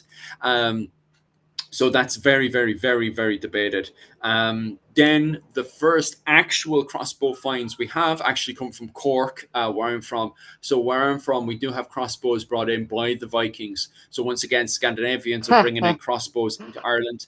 They're mostly, we do actually have examples of them used for fighting, but they're mostly used for taking on game and stuff. So if there's birds and all that kind of stuff, we do have crossbows and the majority of the arrowheads used for the crossbow they're basically like padded heads, and they're used basically to hit animals, but not to penetrate or damage the actual fur or skin of the animal, just to knock it down. So we do have crossbows in Ireland, but we do prefer to use darts and javelins. When it comes down to longbows, look at Rambling Kern, because we do have longbow, which is weird, by the way. We do actually have longbow finds from the Bronze Age in Ireland, but look over to Rambling Kern. He has an entire series of videos on the development of the longbow in Ireland, and then it miraculously just disappears going into the early medieval period. However, the Hiberno-Scandinavians, the men of Dublin, do get involved and maybe hired Welsh mercenaries who had longbows at the time of the early medieval period. It's not active. We don't actually train Irish longbowmen until the late medieval period with the Fitzgeralds and the Butlers. The Fitzgeralds and Butlers train Irish longbowmen. So it kind of disappears going into the early medieval period, and then it reappears again going into the late medieval period with the English longbow starts getting trained up and made in Ireland in the late medieval period with the Fitzgeralds and Butlers. So are you asking, did they use it on top of the horses and stuff? If it's I don't know cavalry, any that's the thing. example of that. Cavalry is very Yeah, specific. You're on a horse. So if you yeah. mean from horseback, that's not. I don't have lots of Because evidence of that. to be honest Yeah. with you, just javelins and darts, because it's so effective in Ireland. If you look at Richard II's invasion of Ireland, and we need to do more testing on this, can javelins and darts penetrate full plate armor? Because according to Richard II's account in Ireland by French historians and stuff. Sorry, not French historians. Rachel knows the example I'm talking about. But according to himself, the man who recorded Richard II in Ireland, who's the Frenchman, he records darts and javelins penetrating the early 15th century full plate armor. Yeah. Yeah. So that is recorded of actually working. And all the depictions of that is javelin and dart man coming over, throwing their dart or throwing their javelin into the armor, and allegedly it penetrating the armor at the time. So it was working, and they're just so much more effective. Like if you're thinking about at the time crossbow, you have to set up the crossbow and do all this mad stuff. And then that's the same thing with the longbow, like trying to train up someone to use the longbow and stuff. It's just the way that warfare is in Ireland. It's just a million times easier just to have someone gallop, throw their javelin or dart, and then just go off again. It's just so effective in Ireland, and just the way the style of warfare is. And it's not just the Irish who are clicked onto this style of warfare. Even with the English, when they come in here, go into Ireland, they specifically hire men with hobbler horses and with javelins and stuff to harass the enemy, because it works in Irish warfare. Yeah, you know? I mean, if it's not broken, don't fix it. And I mean, you're right. Yeah. Longbows require so much training to actually be able to shoot well. That's what killed the longbow. Yeah. It wasn't. That's the funny thing. People think it was black powder that killed the longbow. It's because it takes a lot less training to get decent at shooting an arquebus than it does to get good at shooting a longbow, right? So, longbows, and using a longbow from horseback, Jesus, I can't even, I think there's examples of it in the 100 the Years' War in longbow from France. horseback, I don't even know if that's possible. It's because of, oh my god, the name of that historian because is gone I mean, my I head, could see but using bows, but a longbow is a very specific thing and requires a lot of pull. But there's no examples of that being used like that in Ireland. It's always like, and the longbow is in the late medieval period. The Fitzgeralds and Butlers have Irish longbowmen, but they're never described as mounted, because the Fitzgeralds and Butlers also have mounted hobbler horsemen who are using javelins and darts and stuff, and they're very effective to just get in there, harass the enemy, and off they go again. Like, they just do their job so well. So, Ireland, as always, every country has its circumstance, or every country, by I don't mean nation, I mean like geographic region, has its circumstances that make certain weapons more effective than others. So Yeah, and that's another example as well. I forgot about that. We also have the examples in Japan of them doing the same thing, using the longbow from the horse as well. But God, it must be so Takeda, that's cheating. We're not. He said, okay, they modified it to be shorter on the bottom and not center grip. Yeah, okay, that's the point. That was my point. Medieval European longbows were center gripped. I can't imagine shooting a center gripped longbow from horseback. How? You're going to catch your leg, for God's sake. Yeah. Oh yeah, it's a good point. Crossbow, anyone can fire it, and especially once they invent those pulleys, the cranks for the crossbows, no problem. Not even an issue to draw it and knock your bolt, right? Okay. Because we do have plenty of examples of dismounted use of crossbows, especially in the southeast of the island. But when it comes down to mounted, I can't imagine them using crossbow mounted. Debatable in the 5th century, to be quite honest with you. But when it comes down to what was it called? High and late medieval period, the javelins and darts are just so effective. From mounted. Yeah, especially with hobbler horses. Oh my God, there's an image. A longbow on a hobbler horse. It would get stuck in the mud. The bottom. Poor horse. It doesn't even know what's going on. It's just going around in a circle trying to get itself over the mud. Oh my goodness. Okay. So that was all talking about oh, thank you, Vault. Really appreciate that. So yeah, talking about this all started with us talking about female spies, and of course, invariably, we end up talking about Joan of Arc. That is just how 15th century history goes. You talk about women involved Oh, in war, and Joan always crops up. But I think what's really interesting about this research is that I wrote down some names because I want these names to be heard. We actually know the names of these women. Like we know names of female spies, of female agents in the 15th century, and I just think that's great. mm.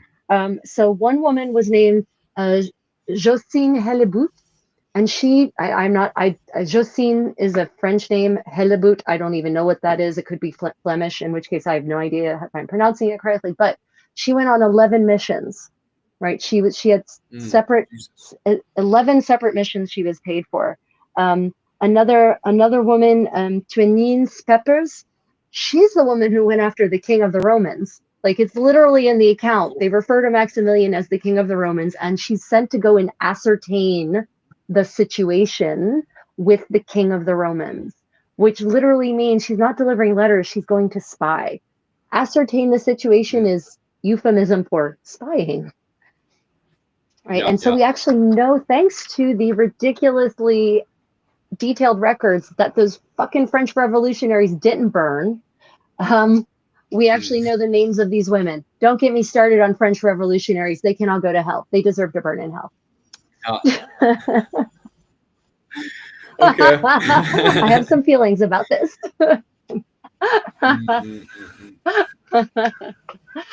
Oh, yeah. Okay. So any other questions about our spies or our, the paper? I forgot to write the name of the paper down. Everyone, I'll publish the name of the paper because it's a paper and it's freely available on a research platform, the paper on the Female Spy Network. And it's really fascinating. There's a lot of fantastic primary source citations. So it's not just digesting it and telling you to trust it. It actually cites these accounts and these chronicles and these eyewitness accounts. So I'll post that along with yesterday's book corner in my various communities, so you can all see the name of the actual paper and go read it for yourself. It's worth a read. It's not terribly long. It's like 20 or 30 pages. So for me, that's not terribly long. Yeah. Okay. I think Cocky also brings up a very good point as well, that he has actual. What's the source for that one though? I think I read. You think the French used mounted crossbow a decent bit in the mid and late 100 Years' War. Yeah, I was thinking that as well, that we might have examples in around the north of Italy, probably even South Germany area, and in France of them using mounted crossbowmen and stuff, especially in that big open area and stuff. It's just for Irish warfare, the way that you have rough terrain and you're zipping and zapping around the place and stuff, I just can't imagine crossbows being effective, especially with all the grinding and stuff that you need to do. It's just the Irish are just, and everyone says it over and over again in the literature, when they invade into Ireland, they're always just knocked back by the way the Irish are able to zip out from a really tough terrain, hit them hard and heavy with a javelin or a dart or whatever, and then quickly get back into the tough terrain again. So they're very difficult to chase. And they do it repeatedly, all throughout the entire time. Like it's not even a case of being inside of the battle that they're doing this kind of stuff. They're just harassing constantly, eating away at them. So when it comes down to warfare in France and the north of Italy, yeah, I can imagine that for sure, especially with that nice big open ground and stuff. But when it comes down to Irish warfare in the tough, boggy terrain, forest-like, I just think that the hobble horse is just so good and nimble, especially when you've got a man just constantly harassing with darts and javelins. Right. Yeah. So we've got a really good question, actually, which will allow us to dispel yet another medieval myth. In an age where perhaps women didn't have much access to education, and generally were female spies literate generally to convey their findings? Or did they use alternate methods? Well, actually, by the 15th century, most women are literate, because there is Sunday school, which is not what Sunday school is now. There's schools set up all across Europe, convent schools, monastic schools. Right, so people are taught to read. They might not be able to write, But, you know, these women that they're hiring, they no doubt could read. They might not be able to write, but they probably could also. And they were probably taking notes. It would be fascinating if we could find these notes. But just as many, I would say, honestly, that just as many women in the 15th century are literate as men are. So there's this weird idea that the Middle Ages is a benighted, illiterate time. And part of it is, I mean, I think Charlemagne couldn't actually read, if I recall correctly, right? No, He you was couldn't. illiterate, Yeah, but yeah. that's the 8th century, right? This is the 15th century, and a lot has changed. So by the 15th century, many people are absolutely literate, especially by the 1480s. Remember, this is after the printing press. So now, yes, that doesn't make books cheap, but what you can do with the printing press that isn't so expensive is make pamphlets.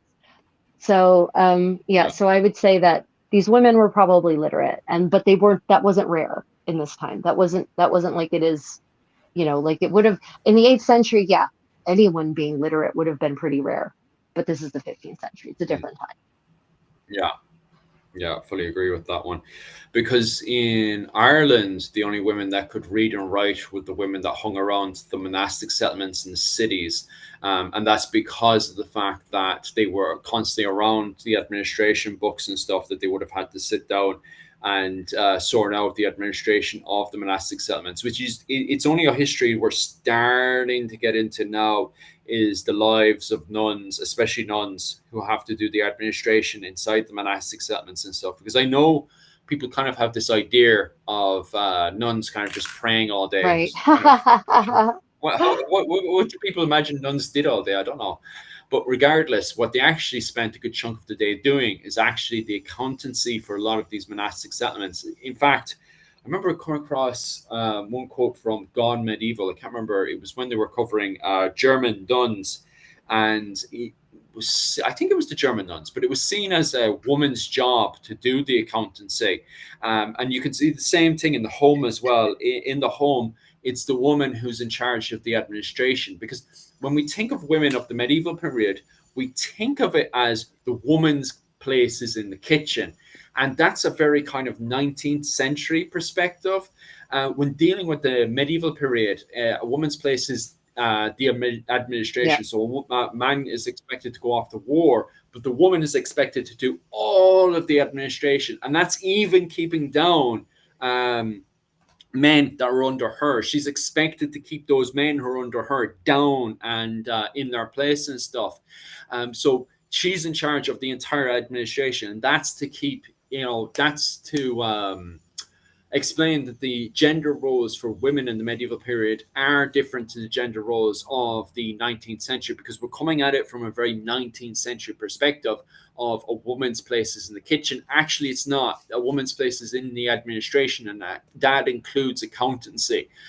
So then it goes into this whole thing of, especially recently, where so many German historians and academics are now looking at the nuns to see if they can find even more information to what's going on. Like, Rachel, you're a complete ninja recently when it comes down to 15th century bookkeeping and stuff, and seeing exactly what's going on. It's like you understand the language. Maybe you're talking to a woman thousands of years in the past or something. Yeah, I don't know. That could be. People often ask me if I'm literally a resurrected medieval woman.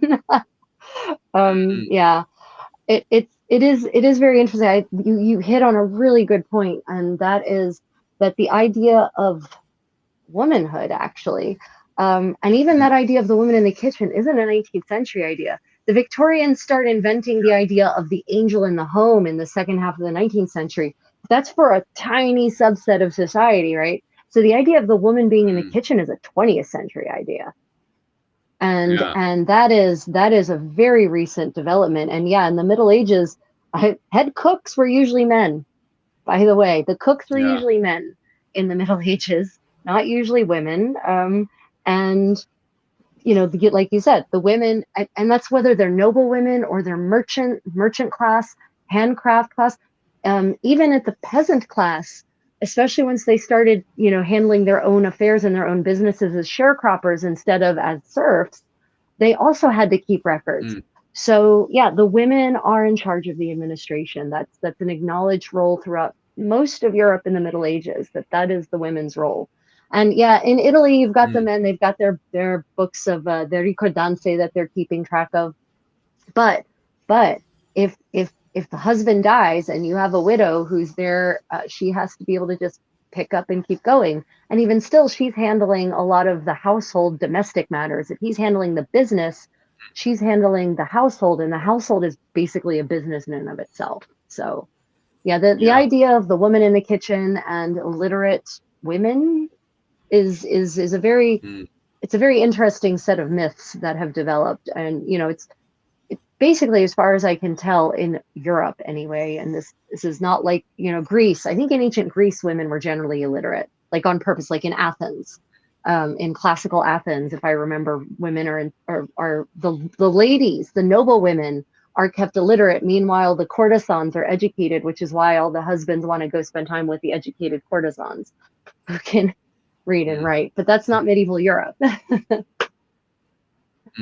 Yeah. And of course, again, Europe is not a monolith across the 1,000 years or the 1,000 miles of Europe. It's all, your mileage will vary based on specifically, and sometimes your mileage, like this is true in Ireland, sometimes your mileage will vary from city to city in the same region. So, the situation for women in Frankfurt in 1410 is not necessarily going to be the same as the situation for women in Ulm in 1410. Yeah, for sure. Okay, so what next piece of news do we have? What's next on the list? One more very good question for the spies. Did they use ciphers and the like? Ciphers, that is an interesting thing. So here's the thing about ciphers. So we don't have any evidence of them using ciphers, but I suspect they didn't have to. Philip, why do you think the women probably in the 15th century probably didn't have to use ciphers? Because they thought they were just silly women, didn't they? Yeah, exactly. Why would you need to hide anything when no one thinks you have anything to hide anyway? Yeah, women using ciphers. I think that so this is the weird thing. This is like one of the last examples for a while in Western European history of women being used actively in the spy network. By Elizabeth's court, Elizabeth I of England, I was reading, she's no longer using women spies. She's only using men.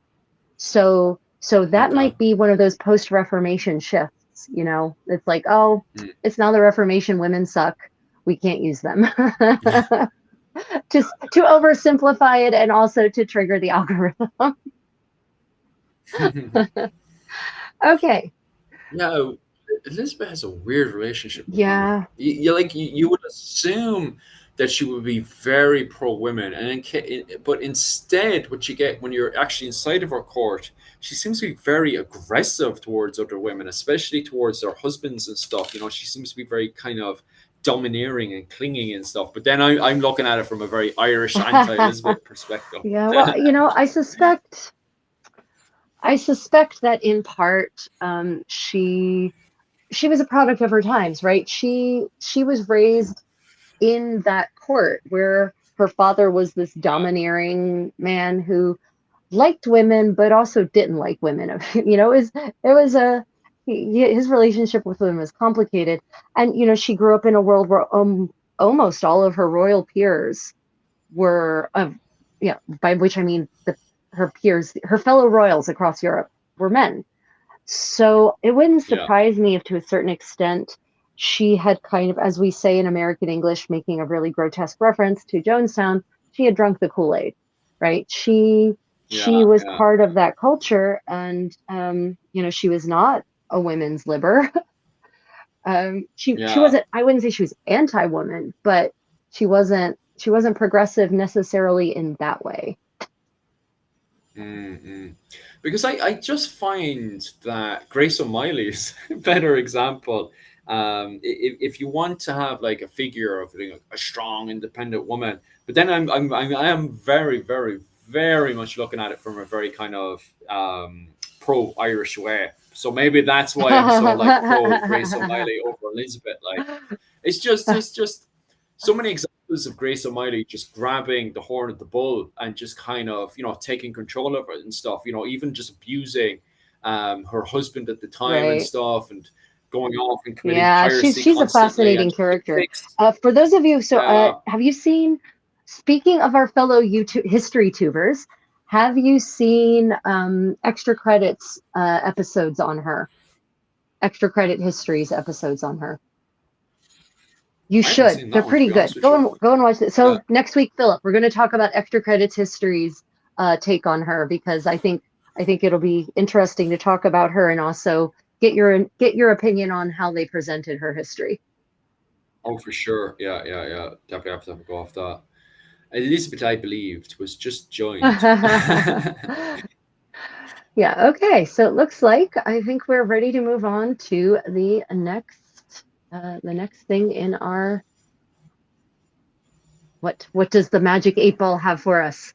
No, that's how I feel. Oh, yes. This one, okay, so not everyone will probably find this interesting, but I find it really interesting because I like 10th century burial graves and stuff. Of course, continuing the theme of women's history, which I didn't plan, by the way. I just kind of This was an like accident. put this We all did not together. coordinate in Yeah. any way today. Now, this doesn't prove that women were, women existed in Ireland in the We 10th know that, century. Philip, we I know they still didn't. believe There were no women in Ireland in the I century. still believe that women did not exist in 10th century Ireland. However, we do have evidence that women did exist in Norway, in 10th century Norway. So here we can actually see a high status Viking boat burial. And that's the key point here. Because, God, when it comes down to boat burials, it starts so many arguments, not just in the living history world, but throughout the whole historical Viking world, because people like this kind of idea of them making a boat and then kicking the boat off and then setting Oh, the boat on God, do fire and they? They stuff. So love that there's idea. yeah, so it starts arguments over and over and over again within the Viking community, or even the historical and academic science. So in Ireland, it's quite interesting. Just taking it from an Irish perspective of now, is because we don't actually have any boat finds in Ireland. As in, we do have boat finds in Ireland. We do know that boats were made in Dublin, so Viking style boats were being Yeah, made in weren't Dublin, they being made especially there in and the then 10th century. exported, right? Right. Yes. So even in Denmark, they tested the wood and they found out that the boat itself was being made in Dublin. So Dublin was making a lot of boats. So once again, in Ireland, on the other hand, so this is where it gets quite interesting. So we can't turn around and say, oh, well, maybe Ireland wasn't making any boats. No, we have loads. The most sophisticated, best boats were made in Dublin at the time. So we have the best boats in Europe at the time. So you can't turn around later on when I explain myself and say, oh, well, there was no boats. So basically, Vikings in Ireland, the Vikings immigrate into Ireland, and they start getting buried. And in the 9th century, they start getting buried. yeah, because eventually they pass away, so they start burying these people. And basically, in Norway and in Scotland, when they're burying people who are Norse, what they do is they put them into a little boat, as you can see with the slide, and then they put the person into the boat, and then they bury the boat, right? And this is really, really interesting because we can see here, this is a burial from the 10th century, is that she's not really buried that deep into the ground. It's a very kind of shallow grave. So even in itself, that's quite interesting that it's not a very deep burial. It's very shallow. Like you can see the surface of the ground around that. That's interesting. Okay. Mm-hmm. Now, that's interesting in itself. Now, in Ireland, for some strange reason, when the same Norse group of people are immigrating into Ireland in the 9th century, they're not having these boat burials. They're not burying them in boats, but instead, what they're doing instead is they're getting rocks and they're making boat-shaped rocks. They're putting the rocks in a kind of boat shape around the person and then just burying the person. So it's symbolic, basically, rather than real interesting. Yeah.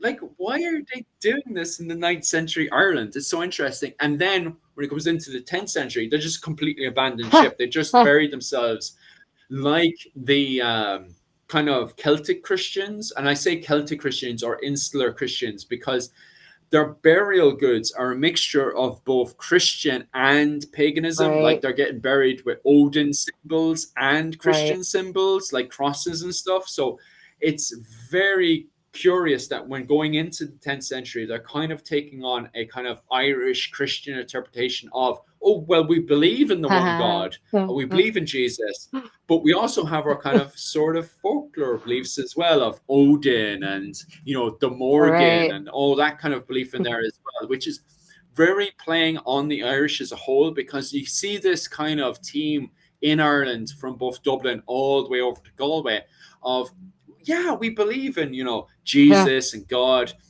but we also believe in the fairy folk in the But back well, of you our know what I mean? garden. If one deity is good, then multiple must be better, right? Quantity, baby, quantity. Yeah. Yeah, yeah, because you can see that with the Hiberno-Scandinavians in England, when they're erecting crosses in England, they have on the front of it, they'll have like an entire thing dedicated to Jesus, and then on the back of it, they have a whole thing dedicated to Loki. So it's like, what the hell is going on here? And so it's very interesting that we can track this kind of branch of evolution from Norway. So this is from the 10th century. So the earliest type that we can find is in Norway once again. In the very start of the Viking Age, around 820, we start to see these kind of boat burials of this style popping up. Now, once again, you guys in the comment section can easily find earlier finds of this, even in England with the Anglo-Saxons in the, what was it called, the 6th century. We obviously have boat finds. One of the most famous one of all Yeah, is the Sutton Sutton Hoo. Hoo Yep. find. Yeah, so we can see the entire evolution of boat burials in, what was it called, in basically the North Atlantic Sea, from Norway to Iceland to Denmark to England to even Ireland. But it's just interesting that in Ireland, there's no boat burials. Like, why aren't the Irish, you know, burying themselves in Right. a boat? Even more so at this point, because the Hiberno-Scandinavians, the Irish Vikings, if you want to put it into a dumb language, they still have connections with Norway, and yet we still in Ireland haven't found any of these boat burial finds in Ireland. We're just finding at this point in the 10th century when this is done a mixture of, you know, kind of more of a Christian style burial of them just burying themselves in monastic grounds and stuff, or some form of holy ground, and then having a mixture in, and by the way, this is in holy ground, a mixture of like Odin inside there. We put a bit of Jesus inside there as well. Jesus. You know, it's fascinating. Yeah, Okay. absolutely So, wild. was any metal found in this dig? Do you know? Is there like a catalog of the Yeah, finds? we do, and the actual link itself hasn't gone up yet, but it is being studied by what was it called? I think it's the.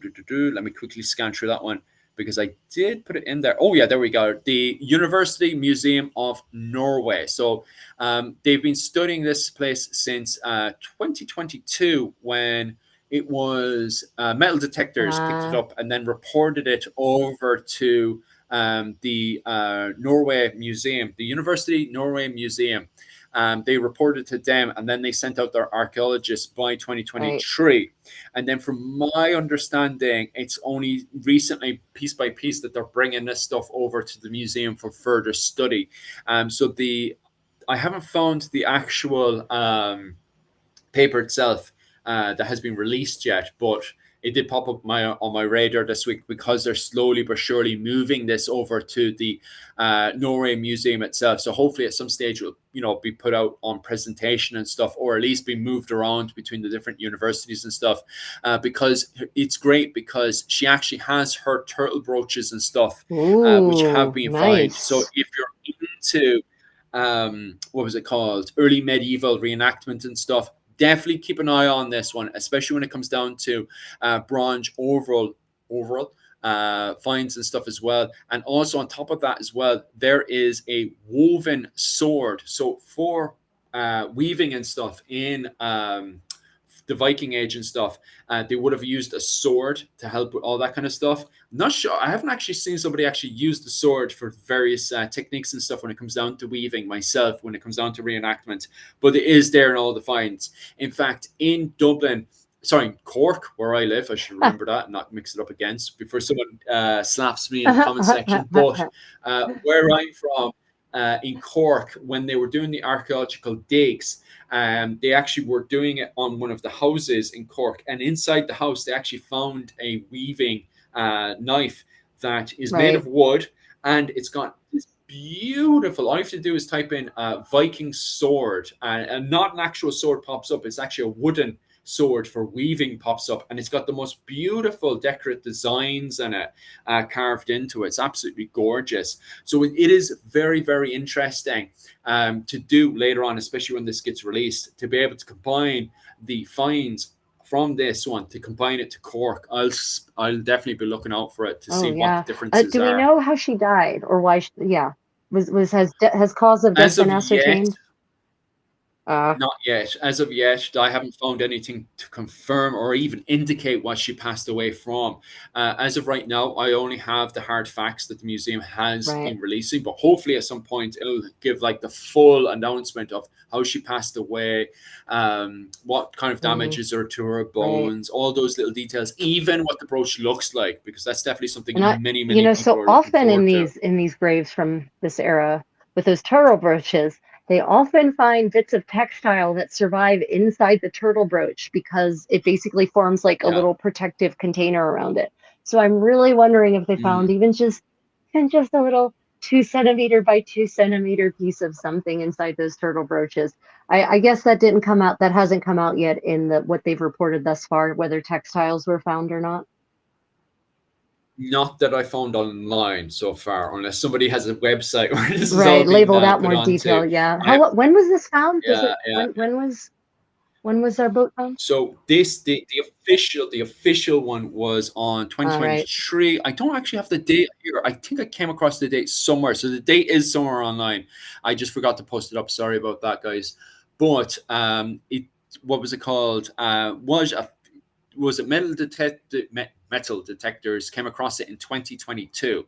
So in 2022, it was metal detectors that first came across it and then revealed it around 2023. But the earliest one was 2022, where they became somewhat aware of this. And then it was the museum then confirmed it in 2023. I don't have the exact date on that one. Right. Well, 20. I just wondered year. I was like 2023 is good enough for me. If you'd said last week, we'd be having I'd have different follow-up questions. So was there any metal in there? The answer is yes, definitely. Those turtle brooches are really interesting. Wow, how fascinating. I think there was other bits and bobs as well, because she was of a noble class. They confirmed she was a noble. So I think there is other bits of metal in there from, let me go through the list there. But yeah, there may have been bits of jewelry and rings and stuff as well, which I think was in the list as well. So there is other bits of metal inside there as well. So I have to say, I'm reading here, it says high status artifacts, including spindle whorl and whalebone weaving sword, which indicate her status as a textile producer. And I got to tell you, I don't agree with that assessment at all, because often objects are put in these graves for symbolic purposes, not because they symbolize what we think they do. Often weaving tools are associated with women's work anyway in various eras and various societies. And so that could just have been, she didn't mean she was a textile producer per se. And because that makes it sound like she's some kind of fabric factory, right? Like she's producing cloth and she owns a fabric empire that spans from Constantinople to Greenland or something like that, right? That's not what that means. Almost always women's graves from this era, they nearly always have spindle whorls, and they nearly always have other weaving tools with them. So it was just what women did. That's just in this era, women are generally the ones. It's a home industry, right? It's just what you do in your homestead. It doesn't mean she was a textile producer. I think that makes it sound like other women weren't, like all women were. They all, when they were just sitting around by the fire, they were spinning, right? They were spinning wool thread, usually in Ireland particularly, right? They were making homespun woolen fabric because fabric that's imported is more expensive, and also there isn't a big fabric industry for common fabrics by this point. This isn't that era yet. There's an industry for silk, but not everyone is going to be able to afford silk in Ireland in what century was it? 8th century, 9th century, This is 10th the 10th. century, Well, 10th century, yeah, 10th this is century, the right, 10th right, century. yeah. Yeah, yeah, So the fact that she was found with a spindle whorl and a beater, what they call the weaving sword. I mean, Jesus Christ, how much more can we masculinize this? A weaving sword. But it was called weaving sword in the court I find know, as I well. saw Are that. you I not finding don't. that? That's a very interesting turn of phrase, I have to say. It makes it sound like something it's not. It's not used for Yeah, offensive purposes or even defensive. yeah. It's a tool used to in the weaving process. Yeah, but Mm. I find it funny. It's also like, well, if they find an unidentified object in the grave and they can't figure out what it is, then it must be cultic in nature, right? It's got to be of Mm. religious significance. And yet it turns out that it's Mm. just, the way that certain materials degrade over time and actually started off shaped like this. So finding weaving implements in a woman's grave doesn't mean she was a textile producer. It means she did what every other woman did in this era in Ireland. Yeah, I definitely do agree with that one. Okay. Okay. Any decent questions inside there? Bum, bum, bum, bum. Christianity was forced upon them? No. No. Well, if you're talking about Ireland, well, Norway is funny because Norway has an entire civil war around it. But Ireland, no, I can't say any time in Ireland it was actually forced in. I think, and it was there. I can't find a single point where it's ever forced onto them. I know at the start, the language that the monks are using, the heathens. Does indicate that they were probably pushing for more violence towards Scandinavian settlers in Ireland and stuff. However, there doesn't, because you see that healthy transition from what was it called, Norse paganism. It kind of blurs with kind of Celtic paganism ideas and stuff, especially when you're looking at the likes of the Tomba Cooley and stuff. So there's kind of, and on top of that as well, it kind of goes into the role of folklore and stuff.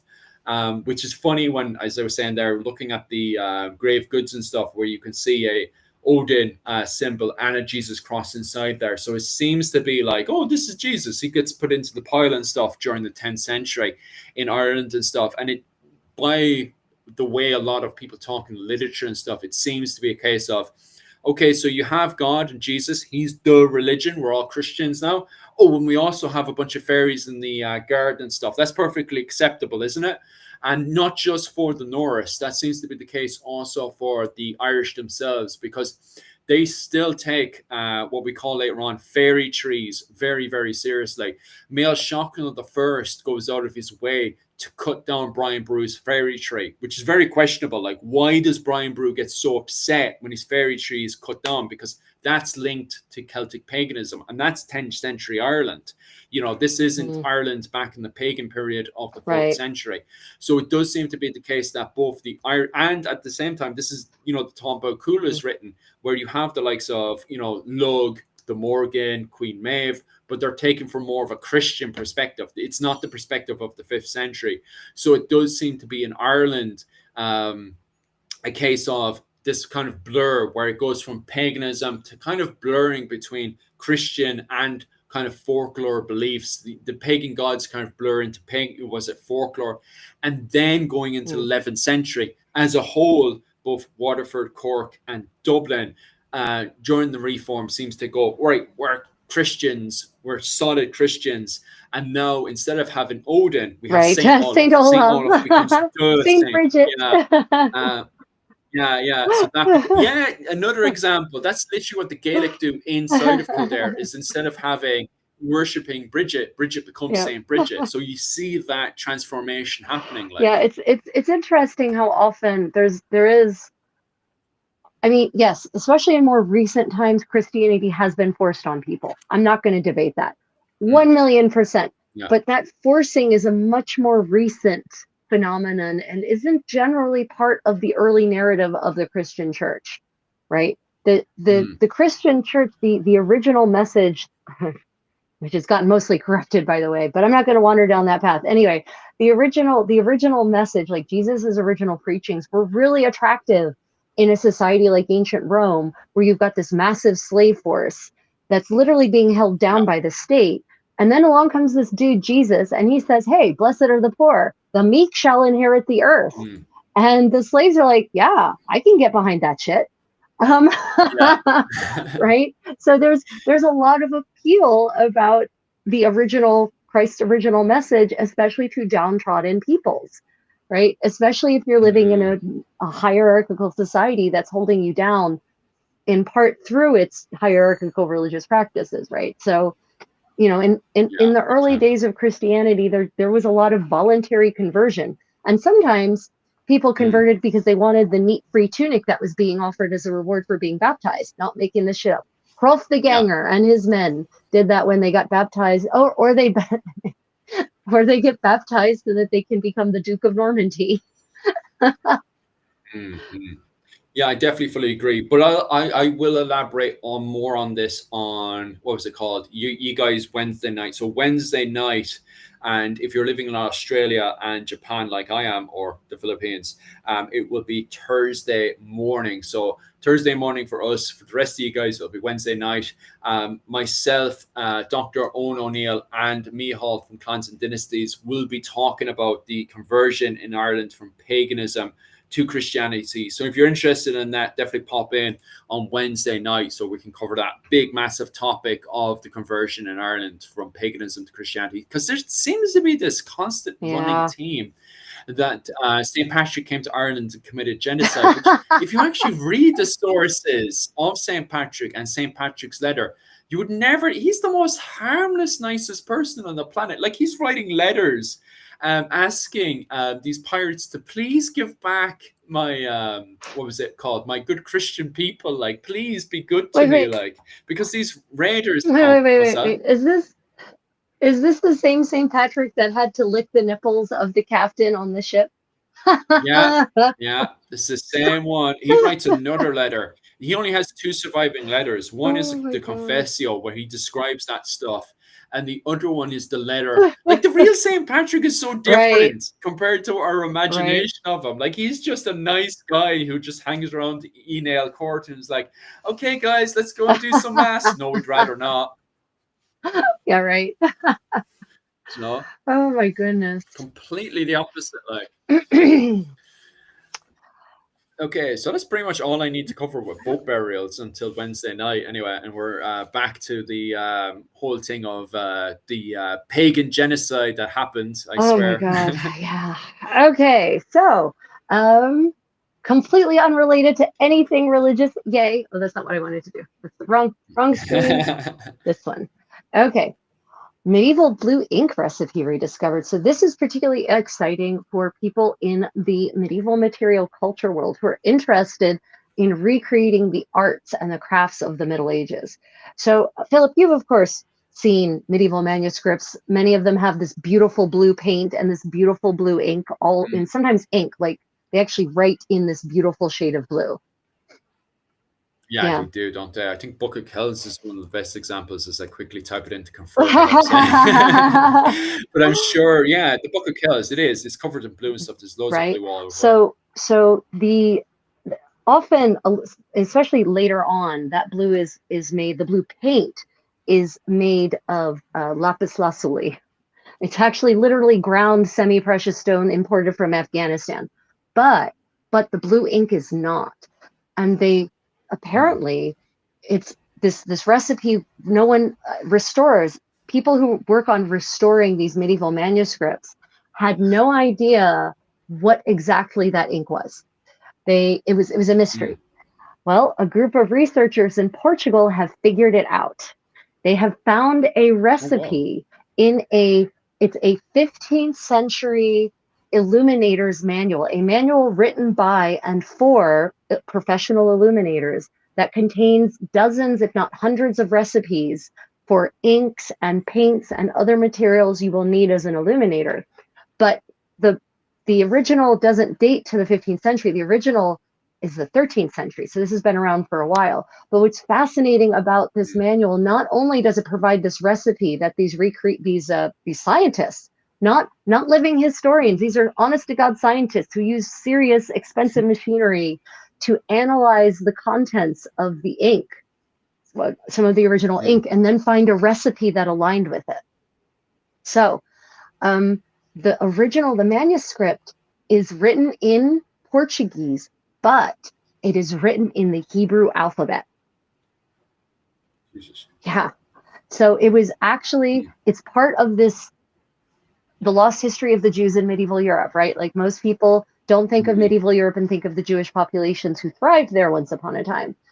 But as of the 15th century in Portugal, there was still such a thriving Jewish community that they have a manual written on illumination, written in Portuguese, but using Hebrew, which means that they were speaking Portuguese, but using the Hebrew alphabet to write their documents and their texts. This also means there was probably a thriving Jewish community of painters and illuminators in Portugal in the 15th century, because otherwise, why would you write this manual that can really only be read by Jews? Because Gentiles are not going to be able to read the Hebrew are unlikely to be able to read the Hebrew alphabet in the 15th century in Portugal.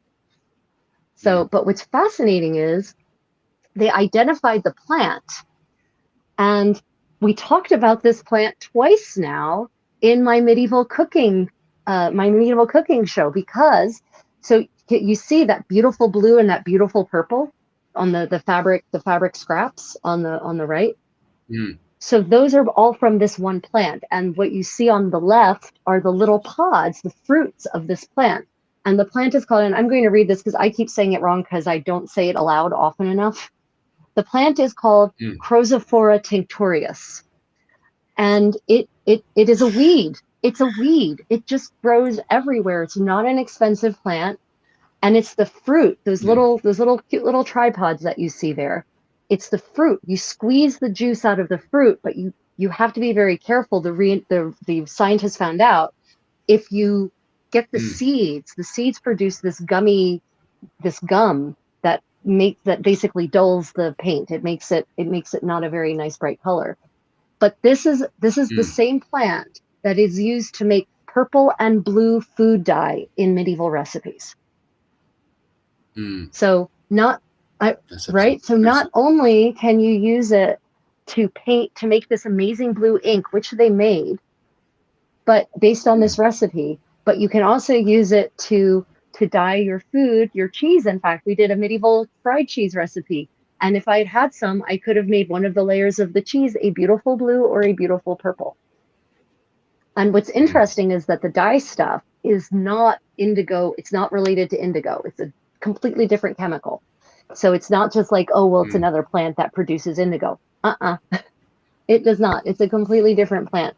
And so now that they have this ink recipe, they can actually restore medieval manuscripts using the right materials now.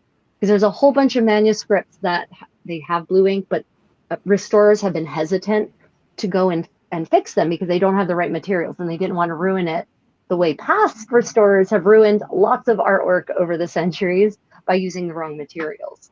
So yeah, for me, as someone who loves playing around with science and recipes, medieval recipes, and for all of you out there who are doing calligraphy and illumination, maybe, this manual, I didn't even know about this manual, and I was very excited to read about this work and how they successfully reproduced it and used it. And it's turned into this just gorgeous, gorgeous color. And so now we're going to be able to, a lot of those Irish manuscripts, right, that have been damaged over the years, now they'll be able to do restoration work using the right ink on them. God, it's so amazing. Yeah, Takeda, I don't know the common name of the plant. It probably has 20 of them. Takeda, that comment off you is absolutely magnificent. You know that, like the one with the St. Patrick being a nice guy and St. Nicholas just punching your manner. I'm just like, I was there trying not to burst out laughing because I was trying to take what Rachel was serious, and I seen that I was like, I know. So unfortunately, we've got a lag with the comments and what we're talking about. I wish I'd seen that comment when we were still talking about it. Yeah, you're so right. St. Patrick's was the nice guy. Nicholas was the asshole. But you know, Nicholas was a good asshole. He unpickled those 3 boys. So you know. Yeah. Right. So, and also some people might look at this picture and see the fabric there and think that this was used to dye fabric. We don't actually have evidence that was used to dye fabric, It's water soluble. The thing is that what you see on the right is actually how medieval illuminators stored many of their water-based pigments. So they would actually soak a piece of fabric, a scrap of fabric, linen like that. And then that's how they would store it in their kit. It would keep it stable because it's dry.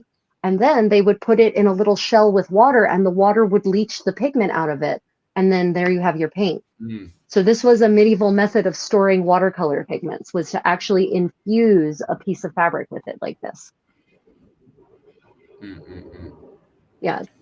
Okay, that is very, very, very, very not just fascinating, but just opens up a huge, massive part of our own history, because you can even see that with Ireland going into the golden age of Ireland, it'll answer so many questions, and it's so exciting from an Irish perspective, because of the fact that the Irish government has even invested so much money with Switzerland into studying Irish manuscripts in both Switzerland and in Ireland during the golden age of Ireland, which lasted from the 7th century all the way up to the 12th century. So if you didn't know, there was a massive migration of Irish monks from Ireland over to Switzerland to preach the word of God and stuff. And with that, because it was the golden age of Ireland, they had created a whole load of manuscripts. And because during the siege of the Four Courts that happened in 1923, we have a lot of manuscripts in Ireland which were destroyed my heart and damaged. Every time, man. We're freaking revolutionaries and rebels.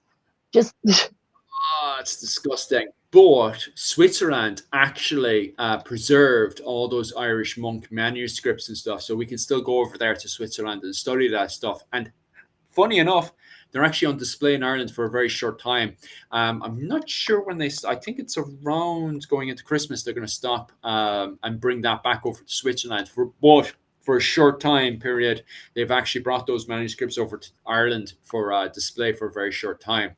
So if you're actually in Ireland, definitely run over to that now and have an old stare for yourself, because it's not long until they'll be brought over to Switzerland. And some of them, sadly, will be brought back into the back of the museum. It won't even be put on display again for a very long time. So if you have the opportunity, definitely go and have a look at that. But there's so many answers which will be solved because of this. Yeah, it is really interesting when science, I love it personally, when science and history come together like this to give us answers that shed a light on the past, but also allow people in the present to explore creativity, historical creativity, using authentic materials. And I'm excited because apparently it's not toxic. Like so many medieval pigments are toxic. I mean, like, oh my God, toxic. Yeah. White lead, red lead, orpiment, verdigris. It's like, oh wow, every single beautiful bright color is deadly. Yay. This person suffers from syphilis. Right, exactly. Are you suffering from paint toxicity? Let's see. Takeda says, I'm wondering if it might have been a local adaptation as the sea trade from the Eastern Med slowed and they found a local alternative. Yeah, maybe, but I mean, so what they could use instead for blue? Oh, you're talking about the lapis lazuli. Maybe also because lapis lazuli is crazy expensive in the Middle Ages. Philip, do you know where lapis lazuli comes from? Oh, I do Afghanistan. Not. So imagine importing in the Middle Ages, importing lapis lazuli from Afghanistan so that you can grind it into a powder and use it to paint stuff. Okay. Yeah, because we also, in the Book of Kells, they tested a good chunk of it as well, and there's some of the pigments that are in it that are believed to have been brought all the way from Afghanistan as well. So you gotta, even during the Golden Age of Ireland, have that trade going on, but it doesn't really hit its peak until going into the Viking Age, and that's where Claire Downham, once again, quoting from Claire Downham, is arguing that Ireland did not have a kind of dark age plunder during the Viking Age. In fact, it had the complete opposite.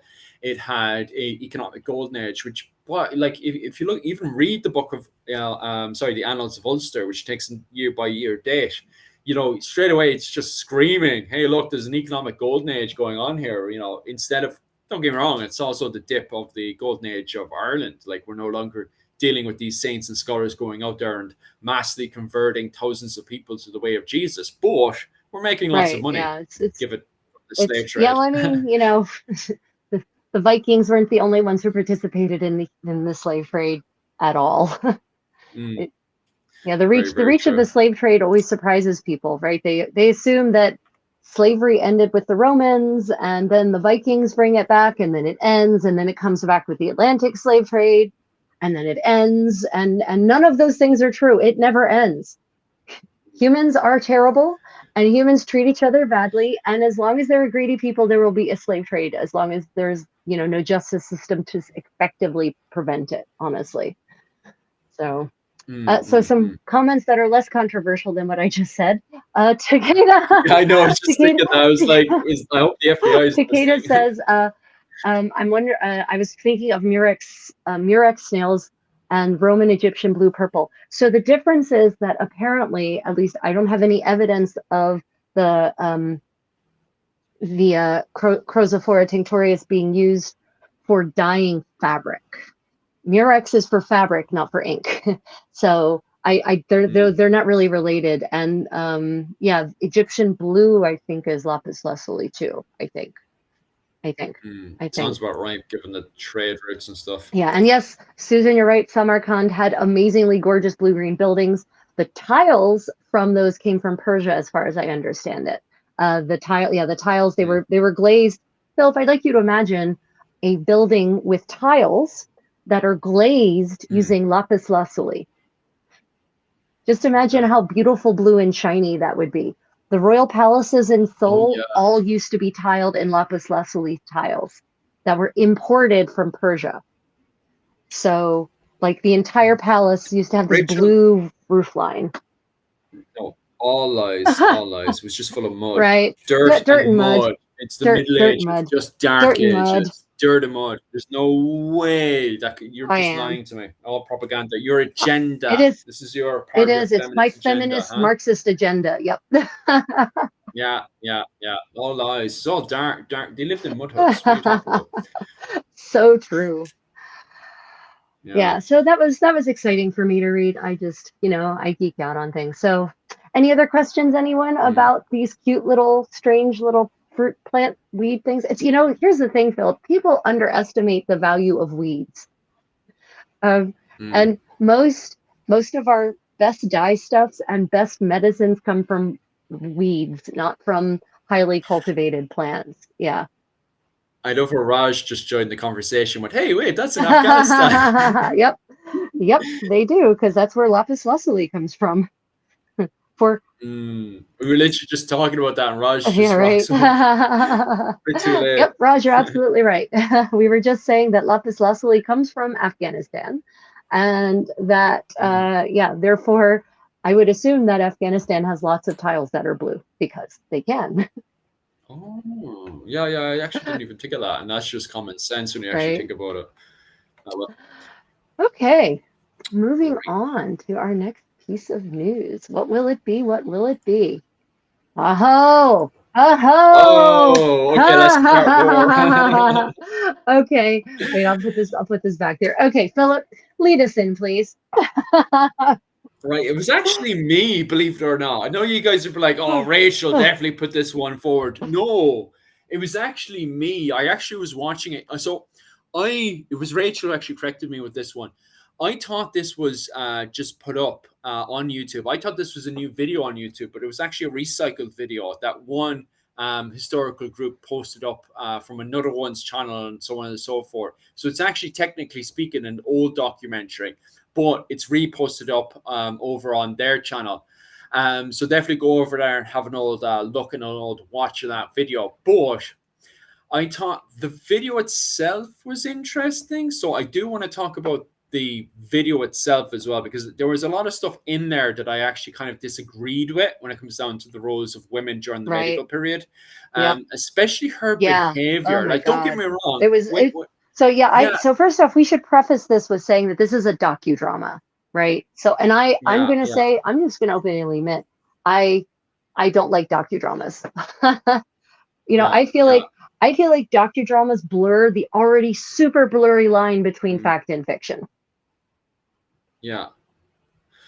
But on saying that, so there's stuff in the document drama. I was like, like there's no explanation or even explanations to the community to why she's behaving the way she's Right. behaving.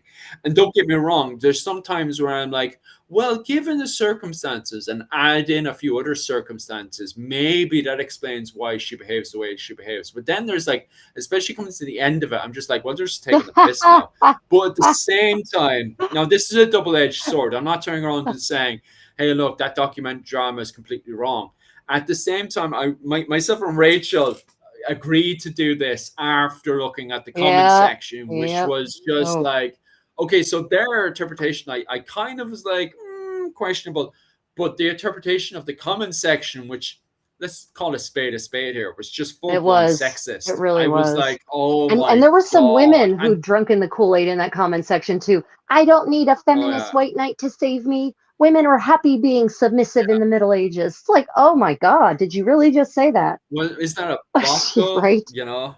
Sometimes I'm just like, especially those comments, they say now about 46% of them are bots. And I did bite the spelling and stuff. I was like, okay, it sounds like ChatGPT put that one together.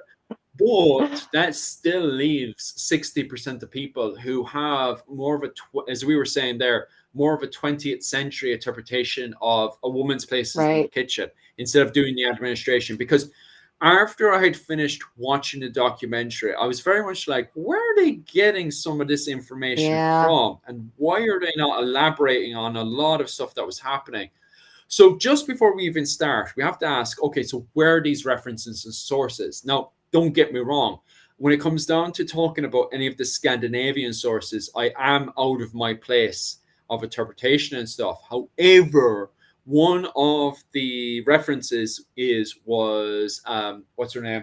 Odd the Deep-Minded. Odd the Deep-Minded was one of the references, and she's from Dublin. So I was like, oh, okay, I can actually delve into this one. I actually know what she's talking about because I actually studied this in my second year of university. We had to go off and research Odd the Deep-Minded, who was born in Norway and did make her way over to Dublin. And don't get me wrong, if it was Odd the Deep-Minded, I would fully understand where she was coming from because Odd the Deep-Minded is very unique because she was very much educated in the very, very high standard of the economic and finances that were happening in Dublin in 850. So every single form of movement and trade that was happening from the Scandinavian world going into Dublin and then off into the Iberian Peninsula and into Western Europe, in particular Brittany. That was all happening in Dublin, and Odd the Deep-Minded was educated to do with all of that administration.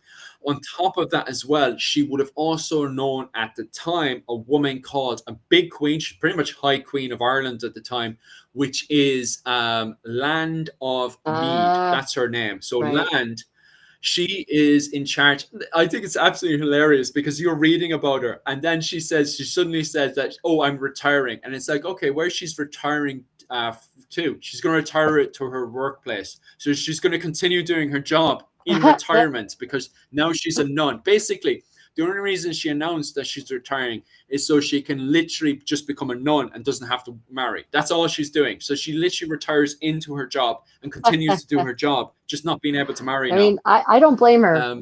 That's a good gig. Yeah. So hold on. The docudrama is on YouTube. Yeah. What is the channel? Chronicles? What it was?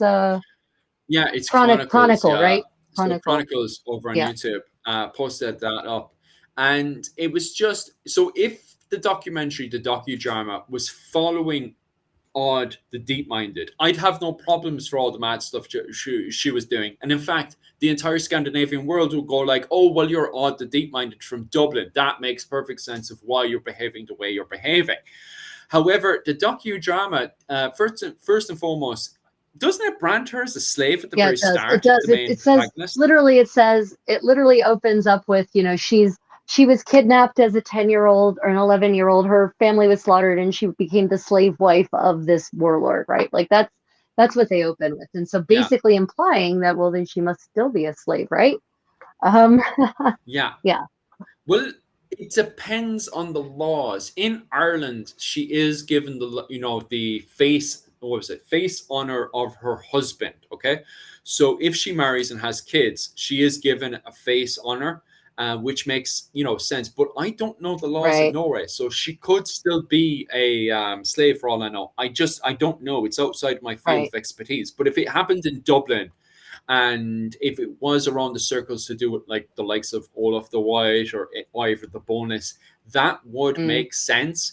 But the docudrama doesn't like explain any of that, So that's why I was very, very critical, just like Rachel, about the docudrama.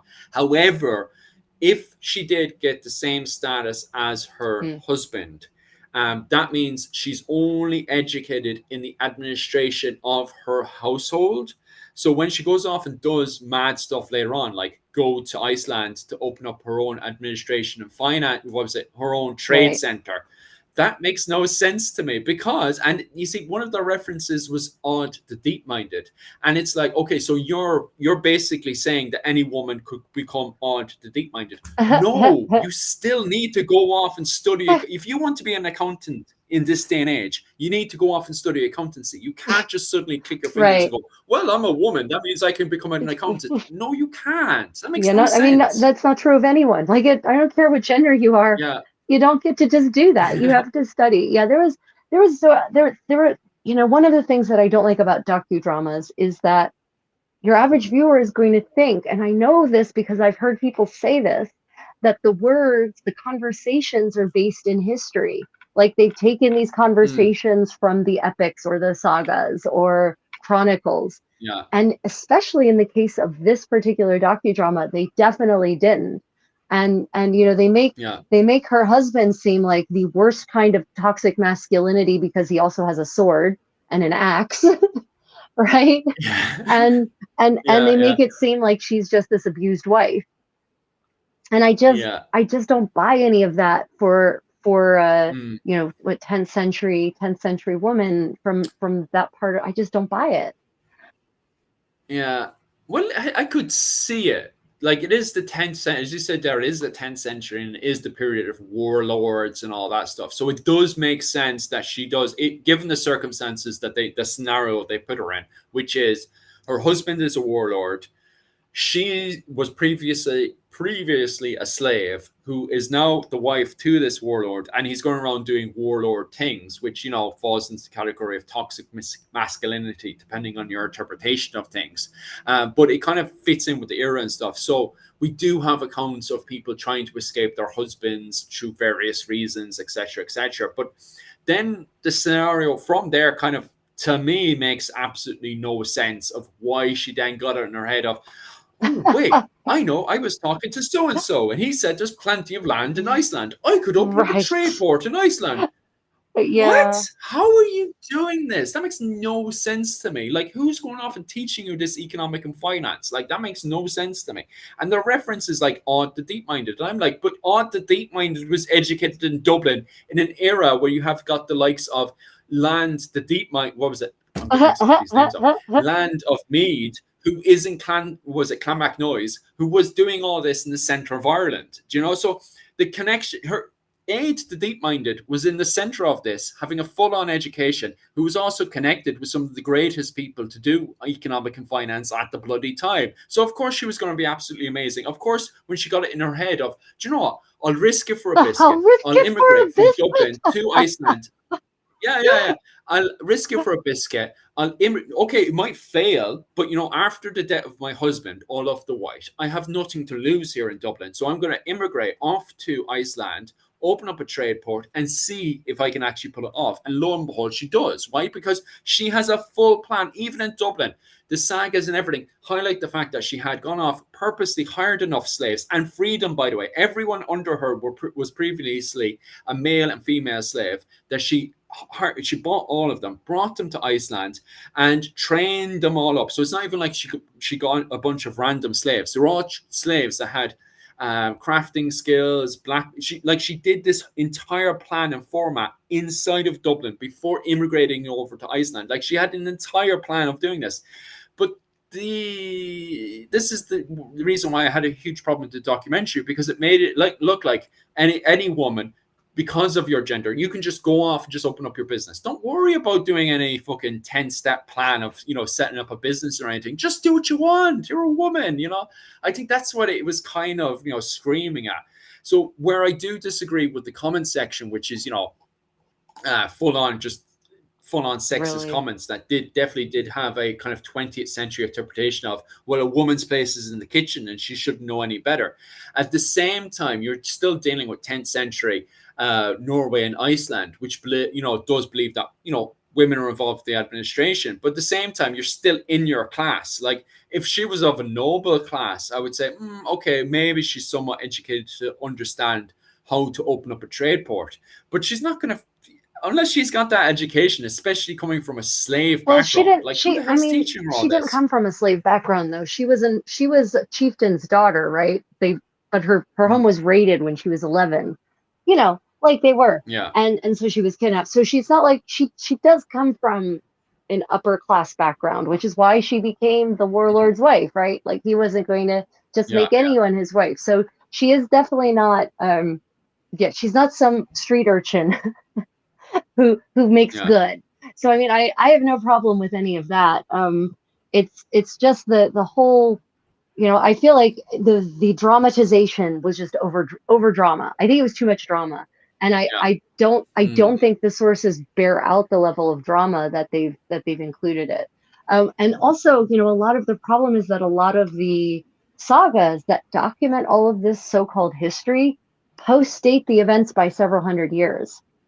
So, how accurate are the sagas in terms of what actually happened? And I really wish they would have addressed that more in the docu parts of the docudrama, that they had actually talked about, well, these sources say blah, blah, blah, but, they post-date the events by such and such. Or if they'd actually said, actually, we have some contemporary sources from her lifetime that have somehow miraculously survived, and they tell us this. But there's none of that. So it's even blurring the lines of real history even more, which is, for me, irritating. And makes it unenjoyable to watch. Also, the dubbing made it really unenjoyable to watch. Well, actually, it's funny you say that, because my wife had the same problem as well. She found the dubbing very annoying as well. But, it is a Danish group. Well, the clothing was funny at times as well, because it looked like it was slightly a Danish Viking group, or at least a Norwegian Viking group. But sometimes the clothing was wild in it, and especially the chieftain himself. Like, he really just couldn't be asked. He went down to the local LARP group and just picked up their kit and just rocked up for the day of filming and stuff. His kit was all over the place. There was a few few people's kits in there, which was all right, but the majority of them, it was like they just went down. And no offense against anyone who does LARP, but that's what it looked like. It looked like it came from a LARP event rather than anything to do with history. I can't argue with that. Yeah, unfortunately. Oh, chicken on biscuits. Thank you. Appreciate you. So, for those who are wondering what we're talking about, this is the documentary. Oh, and by the way, they changed the title. In response to the comments. What was life really like for Viking women? That's what it now is labeled as. Which makes more sense, because that title made absolute sense. So a lot of the comments were in reaction to that, and I can't blame them. She did not discover Iceland. And literally, they say in the thing, they refer to Iceland as being an extant and known, entity. So it was a clickbait title. I mean, it was 100%. Let's be honest. The words Viking, woman, and discovered automatically are clickbait. So, that's true. She didn't discover it. She definitely did not discover it. But she did have a big impact on helping settle it, and turning it into what Iceland.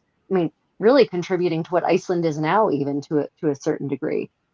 So, I think some of the criticism wasn't wrong, but like you said, holy poop. The first comment with, I don't know what it is with Chronicle doing all this revisionist history lately. Women just didn't have this role in history, right? They just sat in the kitchen and twiddled their thumbs and maybe occasionally made their husband some soup while making sure their makeup was perfect. I don't know. But it annoys the crap out of me, because then they're the same kind of people that turn around to me and says, "Oh, you're just part of this whole woke thing," and it's like, no, I'm not denying, and it's the Yeah. same with you, Rachel. We're not denying gender roles Yep. didn't exist. We're denying your 20th century interpretation of a woman's place Yep. is in the kitchen. It's doing the Yep. administration, not the Yep. bloody kitchen. Like, Jesus Christ, this whole thing of a wife, big smiley face on top of her, doing what was it, the dishes and stuff, while she's, big blonde hair, blue eyes. That's a 20th century interpretation. The trad wife, as it's called. Women, me and the wife were talking about this last night. Women of the early medieval, the entire medieval period would have been built like battle tanks. They would have been big and muscly. Like, they would not be the little delicate things that you have in the 20th century. Why? Because women had to do a whole load of manual labor work. They have to pick up boxes. They have to do all the churning of the butter. The amount of men I know at this day and age that could not pick up half of the weight that women back then could pick up, or even do the churning of the butter. I could imagine a man who spends his entire day, and let's be honest, if he spends the whole day in front of a computer doing administration work, and then is expected to do churning of the butter, he can't do it. He would run out of breath. And yet, yeah, exactly. And yet, women of the medieval period were expected to not just do the sewing, just doing all the other bits and bobs, but doing all the churning of the butter. Yeah, and I think, absolutely. And not just that, like, even, and then someone will come at me with, "Oh, well, but not the noble women." I'm like, well, medieval noble women are not end of the Kingdom of France noble women, right? We're not talking about Baroque noble women. We're talking about noble women who still have to do a lot of very manual things. Okay, maybe they're not carrying chests up 4 flights of castle stairs, granted. But, they are still going up and down stairs, walking the hell all over the place all the time to manage this and this and this and that. They are absolutely often having to, even noble women are still doing things like spinning and textile work. So they're not sitting on their duffs all day. They're barely ever sitting, in fact. So, yeah. Well, it depends on as you point out like 1,000 times, it depends on the location and the era that we're talking about. Because you take, for example, the High Middle Ages, the era of Henry II, and the big massive clash that is Eleanor of Aquitaine inside of the French court. Her behavior is completely vile to the men of Paris. And yet, in the same realm of France, her behavior is completely, if not encouraged, in the likes of the Iberian Peninsula and her own realm of Aquitaine. So her behavior is completely acceptable. And in fact, the Normans of Normandy think her behavior is charming. They love the way she behaves. Henry II is encouraged by the men of Normandy and other men within his own court, including the English, to go off and marry her. She's the perfect prime of what a woman should be. Do not accept these weak, fragile men. Go off and marry yourself a man who's pure masculine. And if he doesn't please you, run away with another man. That's not acceptable with the men of Paris, but it is acceptable with the men of Aquitaine, the Iberian Peninsula. Englishmen and even Irishmen think this behavior is completely acceptable, and it's encouraged in those areas. So Takeda's comment is not a 60-pound wood chest, but they were taking 30-pound baskets of bedclothes and laundry up and down twice a day. Yeah, but not noble women. Noble women. I'm talking about noble women. Obviously, every other woman in medieval society was deeply involved in manual labor. So they definitely, like Yuki said, or you, what was Yuki's words or yours, built like a battle axe, right? They would have had to be. Laundresses, doing laundry in the Middle Ages is one hell of a physical work. Like, they didn't need gym memberships. No one needed a gym membership in the Middle Ages. I think that says it all. And it's not because of famine, right? They didn't. There's videos from the 19th century Victorian Empire of it's a mother with her children, and the two of them are flying up and down a tree like they're monkeys, and the son falls from the top of the tree and he just jumps back on his feet again and runs around the place.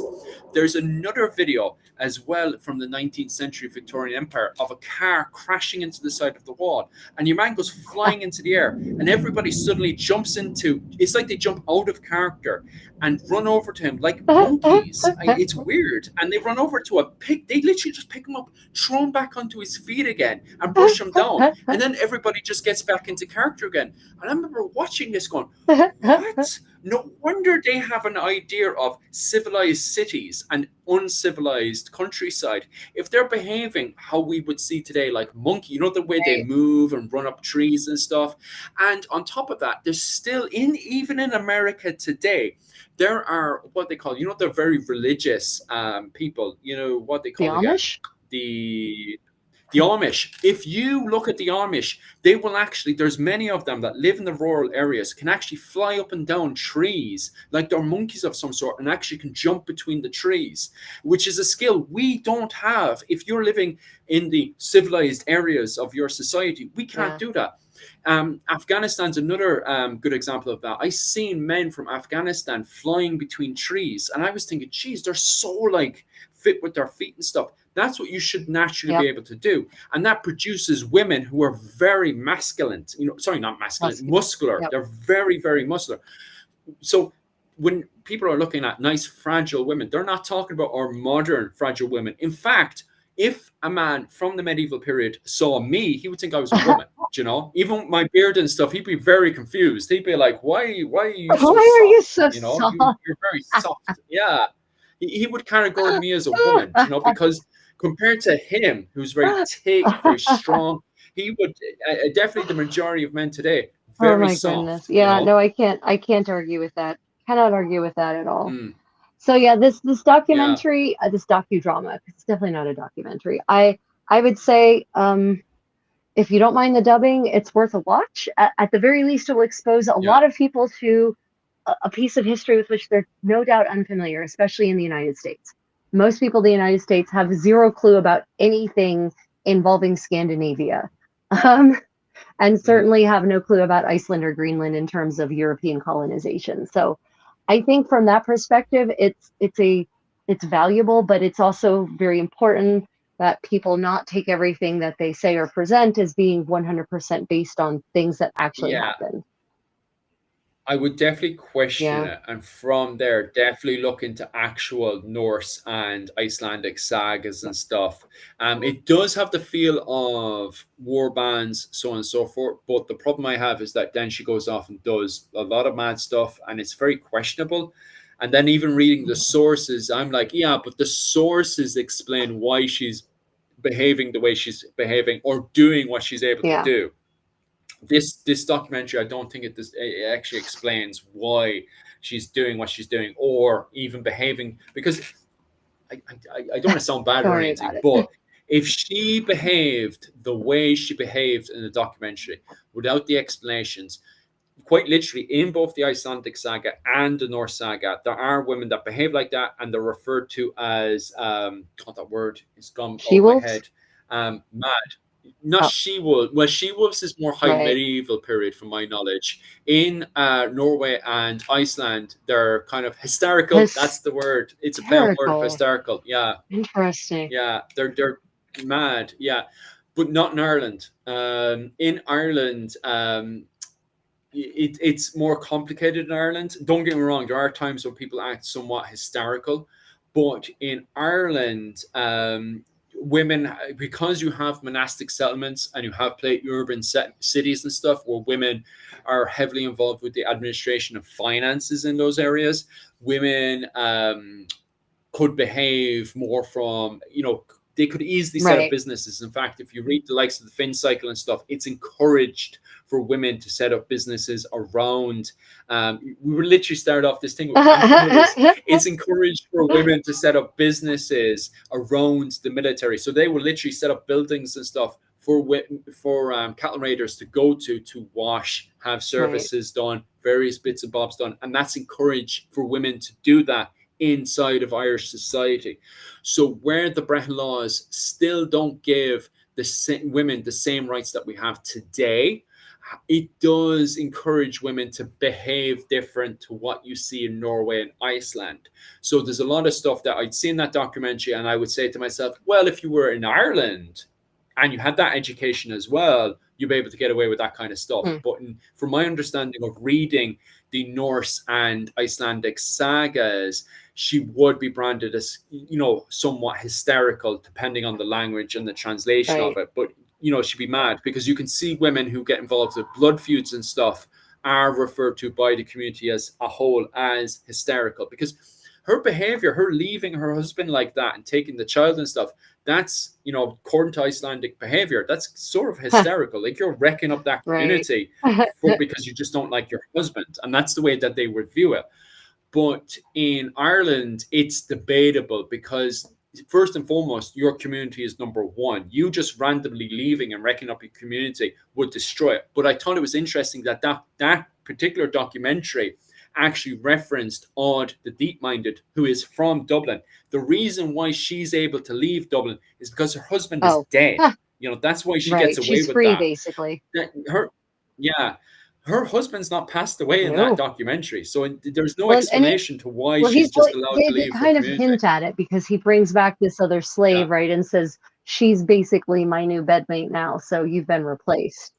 So there's, I mean, but again, like, it's implied, but it's not outright stated. And once and again, they never talk about the sources, right? They don't really talk about the sources, even when they're interviewing the professor, the historians, right? The historians say things, but they don't say, as mentioned in the such and such saga, she is recorded as doing blah blah blah, right? I really wish they would state it that way, so that it also makes it clear to the viewer, the maybe underinformed viewer, that what you're seeing presented here is conjectural, or if it's not, right? Is it conjectural? Is it not? Let us know. Tell us what the sources are. So. Because James is bringing up some very, very important, bits and bobs inside there. And I fully agree with everything that James is saying, because, like, he's not passed away, he's alive. And it's one thing to have a concubine, but if you're the head, you see, and the documentary doesn't explain that, is that she is the head of she's meant to be the wife. She is the head of that household. She's the head of the administration. So I don't blame the historians or the archaeologists. I just blame the script writers or whoever put that together, because it doesn't explain. It has no understanding of finance and administration. That's what my biggest annoyance is because she basically leaves. If we were to look at it from a modern perspective, she leaves her business, which is her household, and just walks away from it, which you're not allowed to do. You can't just walk away from something you're running and then go, you know what? I'm going to set up a port business, a very successful port business in Iceland. I'm just going to randomly do it. It makes sense in the actual reference, which is Aud the Deep-Minded, which her husband's passed away, and there's too much competition in Dublin. That's her thing. Like, she's like, okay, well, myself and the reason why there's too much competition is because Ivor the Boneless is pretty much dominating the administration at the time, and she was a part of the whole Fingal camp and a whole load of politics and stuff. And she's like, okay, I'm not going to cut off and burn. Like, and this is the thing. In the documentary, she just cuts off and burns everything, all of her connections with Norway and stuff, because she just leaves her husband. That doesn't happen in, in the actual reference of Aud the Deep-Minded. She doesn't go off and make enemies with Dublin. Why would she? She can make so much money.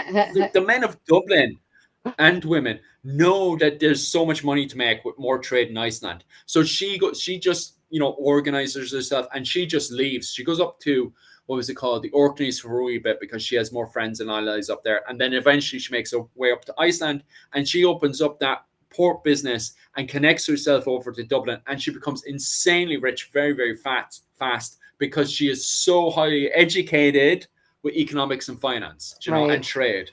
Yeah, overall, I would say it's not a good documentary, because it's not a documentary.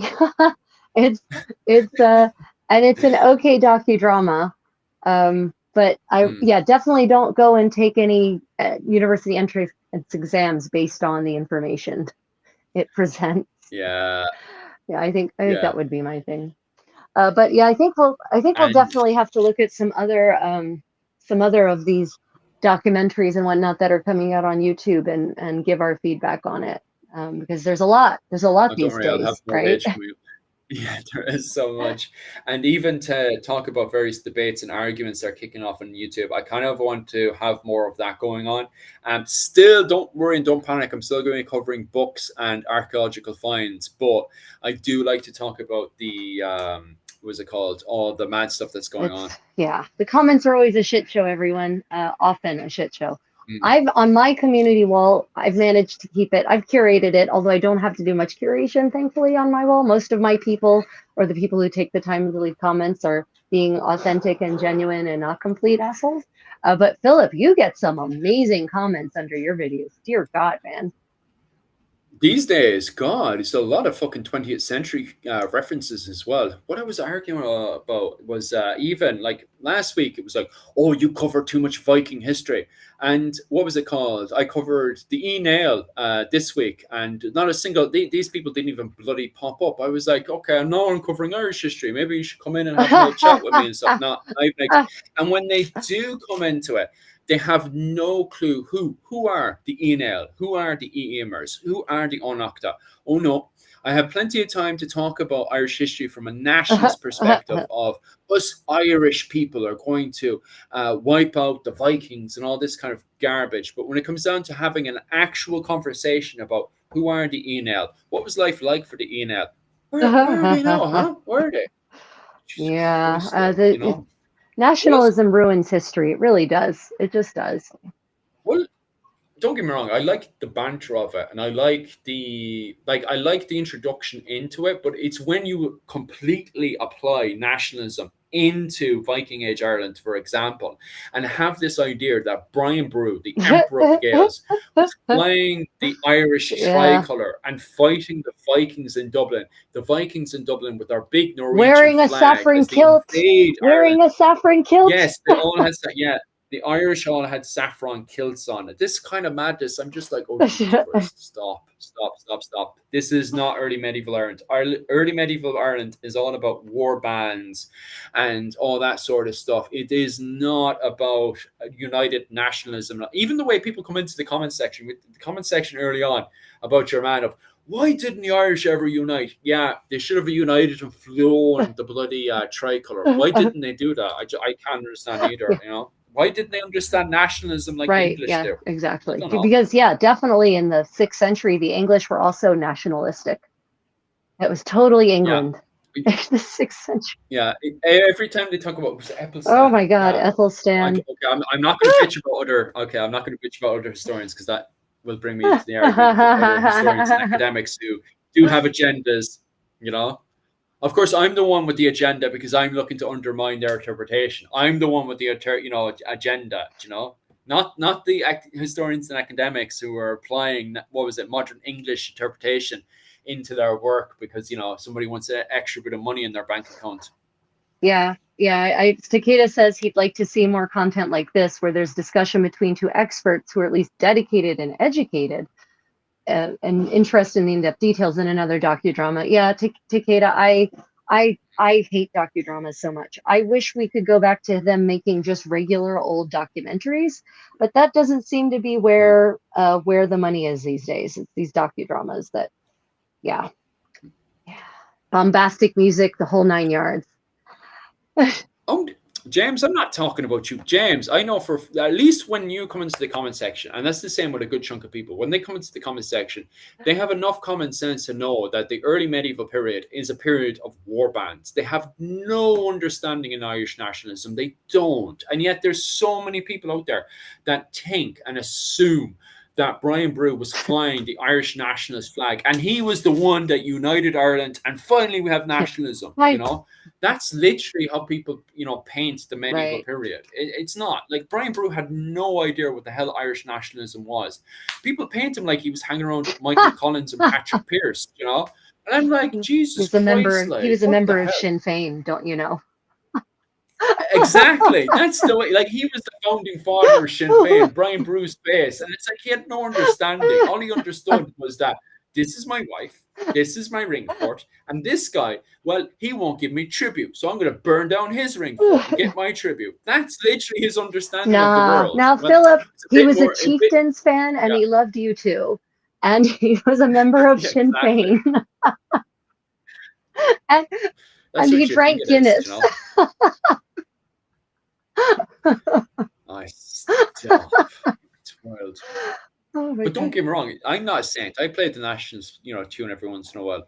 Somebody turned around once and says, "It's funny how they keep wearing tartan," and I'm like, "Well, it's not like I'm trying to sell something."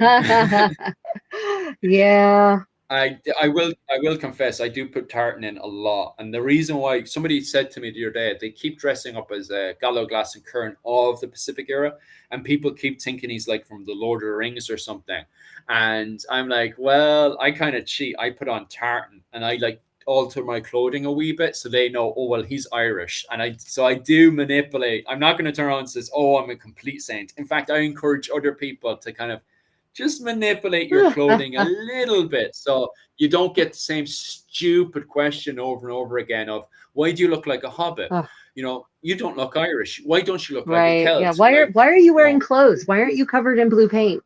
yeah. So just adding a bit of tartan and stuff in Oh there. my God. Let's go Oh a my bit God. far like. Oh goodness. Okay. Let's move away from the tartan topic. I don't want to dispel that again today.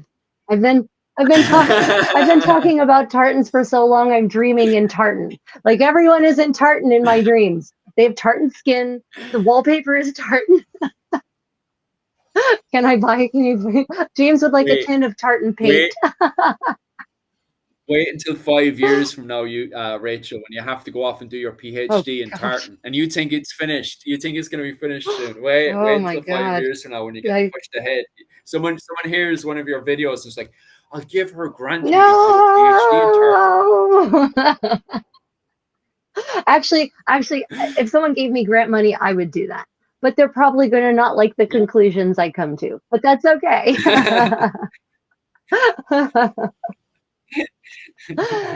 Woo, okay, on that Right. note, our last topic, and this one is really interesting because people have been asking me in my live streams about medieval medicine.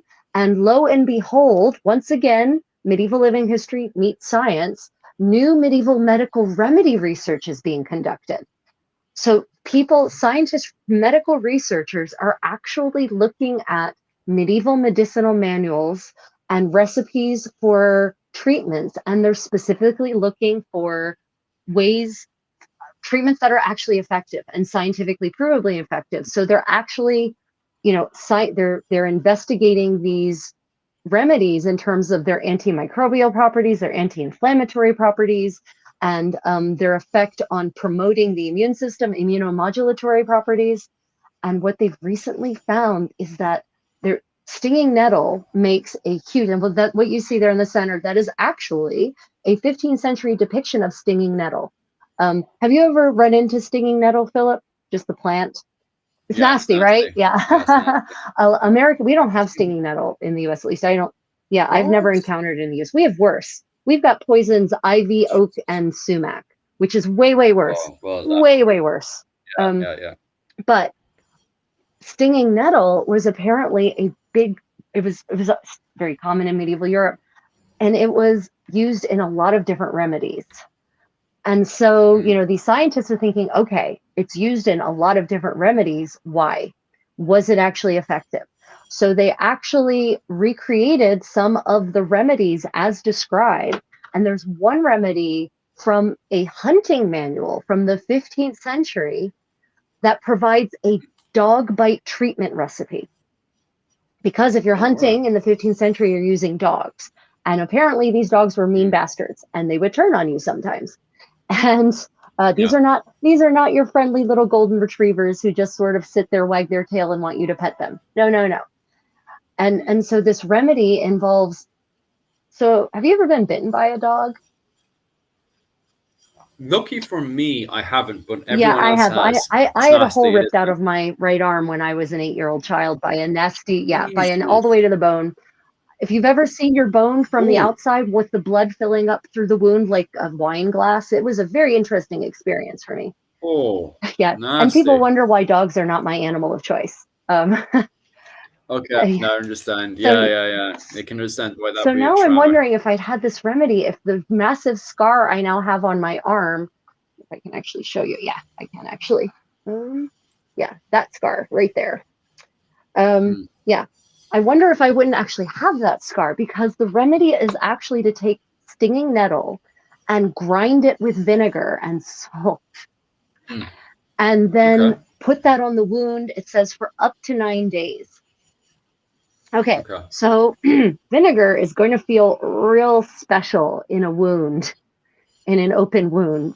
You've probably, yeah, Yeah, have I you can gotten imagine. just like vinegar in a paper cut accidentally? You want to just cut your finger off. Yeah. Yeah, it's It's real nasty. nasty. So they actually took this remedy, they made it, and then they tested it in a lab in petri dishes on various microbial populations, bacteria, viruses, etc. So, and they also made just ground up nettle so they could compare the two. So what they found is very interesting. The nettle does not have any antimicrobial properties, none, zero, zilch, no impact on microbes, no impact on bacteria. But the leaf of the nettle is composed in such a way that it acts like a sponge. And so literally it becomes a vector to deliver the vinegar effectively through the entire wound and to hold it there. Because if you just pour vinegar over it, then the vinegar will briefly be in contact, but then it will run out. But you're supposed to make a plaster out of this. You make this compound and then you pack the wound, and the nettle holds the vinegar against in the wound and the nettle delivers the vinegar and therefore keeps the wound sterile, so the wound can actually heal. And so what they're realizing is that medieval recipes, medicinal recipes, are much more sophisticated than we imagined. And that we have to actually look at it as a whole. We can't look at it as, well, it's the vinegar or it's the stinging nettle. No. They work together. And it's important the way they work, because the nettle provides a very specific kind of material that also then apparently doesn't actually cause problems in the wound itself, right? So it's not like if you put synthetic sponge bits into the hole in your arm that's been created by this mean, nasty hunting dog, and then you have to somehow remove those synthetic bits, right? No, the nettle breaks down in your body and it just gets reabsorbed.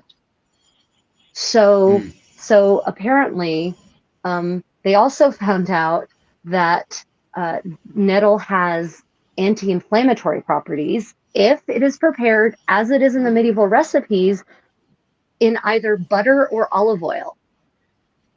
Yeah, because the fats, the butter, the fatty acids in the butter and the olive oil draw out the anti-inflammatory compounds.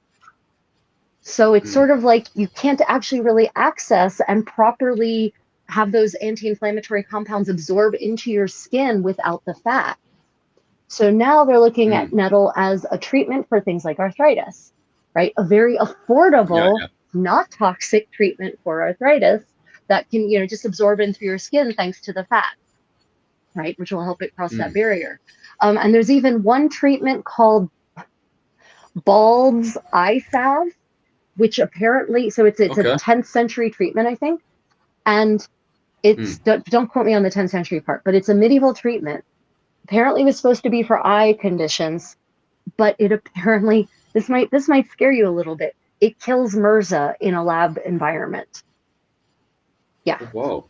So, wow. Especially in an era of antibiotic resistance, they're really trying to find treatments that are antibiotic in a very different way, because our current style of antibiotics has created these superbugs, and we're almost at the point where we can't defeat them anymore. So this is why researchers are starting to go back to the old ways. And see if there's a way to save humanity from itself at this point. So yeah, stinging nettle for the win. How cool is that? It's wild, because we started this chat up early on by saying the claims of revisionist history, you're doing revisionist history and all that stuff. And it's like, well, we kind of have to know, if we need to survive, we need to go back over all the original sources and do as exactly we were saying, have the agenda of doing revisionist history so we can find the antidotes to a lot of these problems, which are reoccurring back up, especially when the medicine we're using, the bacteria is starting to evolve around it, causing us to become sick regardless of how much medication that we're putting on, that we now have to do, as a lot of people who are accusing us of doing agenda revisionist history, we have to do it anyway, Right. Yeah, exactly. So Takeda has a great question, and it's one that this is a topic I talk about often in my cooking classes. A lot of you don't know I teach cooking professionally.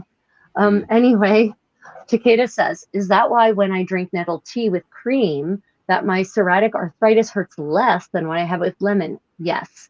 So everyone, the reason that you need to have fat in your diet and why the low fat diet is a scam and bad for you is that many micronutrients are only fat soluble and can only be absorbed into the body in the presence of fat. So Takeda, I'm absolutely confident that that is true. So science is BS, nature for the win. No.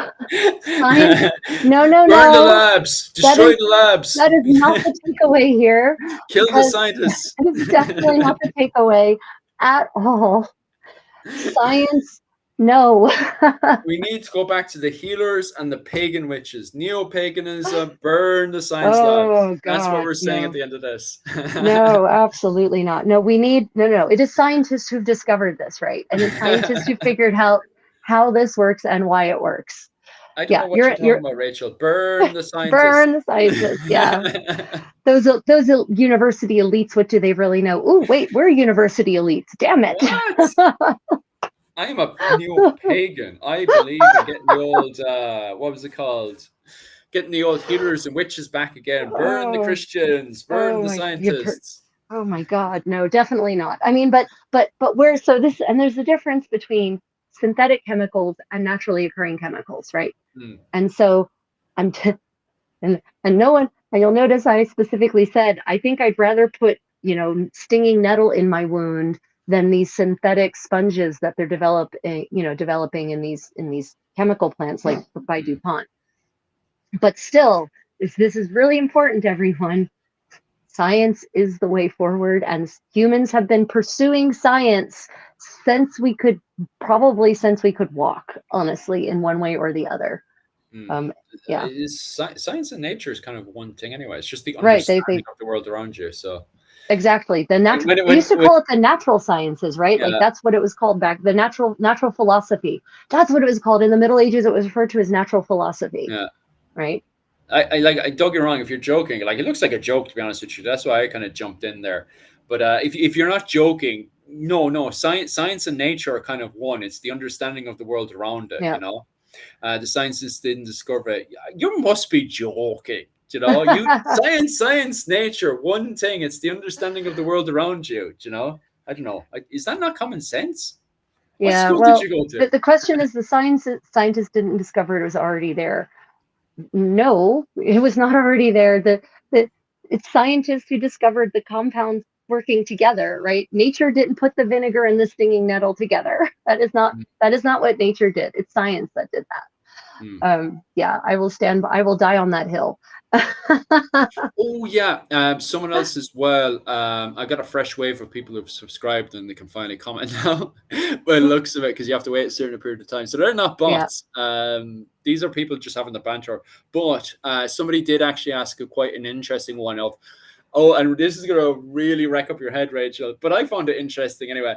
Why are you dressed like it's the 1600s? I'm not. I'm dressed like it's the 1400s because I focus on the 15th century, and this is the medieval buzz, and we're talking about a lot of 15th century stuff. Also, the algorithm prefers it when I dress this way. No, if I couldn't, right. Two reasons why I'm not dressed up. Actually, I would be dressed up too, to be quite honest with you. And the two reasons, because I love my medieval clothing so much, but the two reasons why I'm not in medieval clothing right now is first and foremost, You don't have it with you? yeah, it's over in Ireland. That's where it's not. And secondly, me and Rachel have actually, because people keep asking me, why are you not in medieval clothing? And at some stage, when I'm actually squared away, I'll ask Rachel to square away something, or me and Rachel will come up with something for me to wear, so I don't look like especially with this on, like a complete dork or something. And I get even more dorky and just enjoy medieval history. So myself and Rachel will come up with something at some stage to square me away, because I look like it's me who looks like the freaking weirdo with just the shirt on doing medieval history, you know? Yeah. Yep.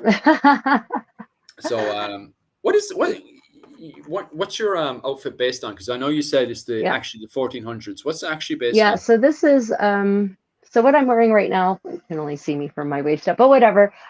There's a dress below here that goes all the way to the ground. If you go to my YouTube channel, The Creative Contessa, you can see lots of every medieval sewing party, every medieval story time over the last lots of months.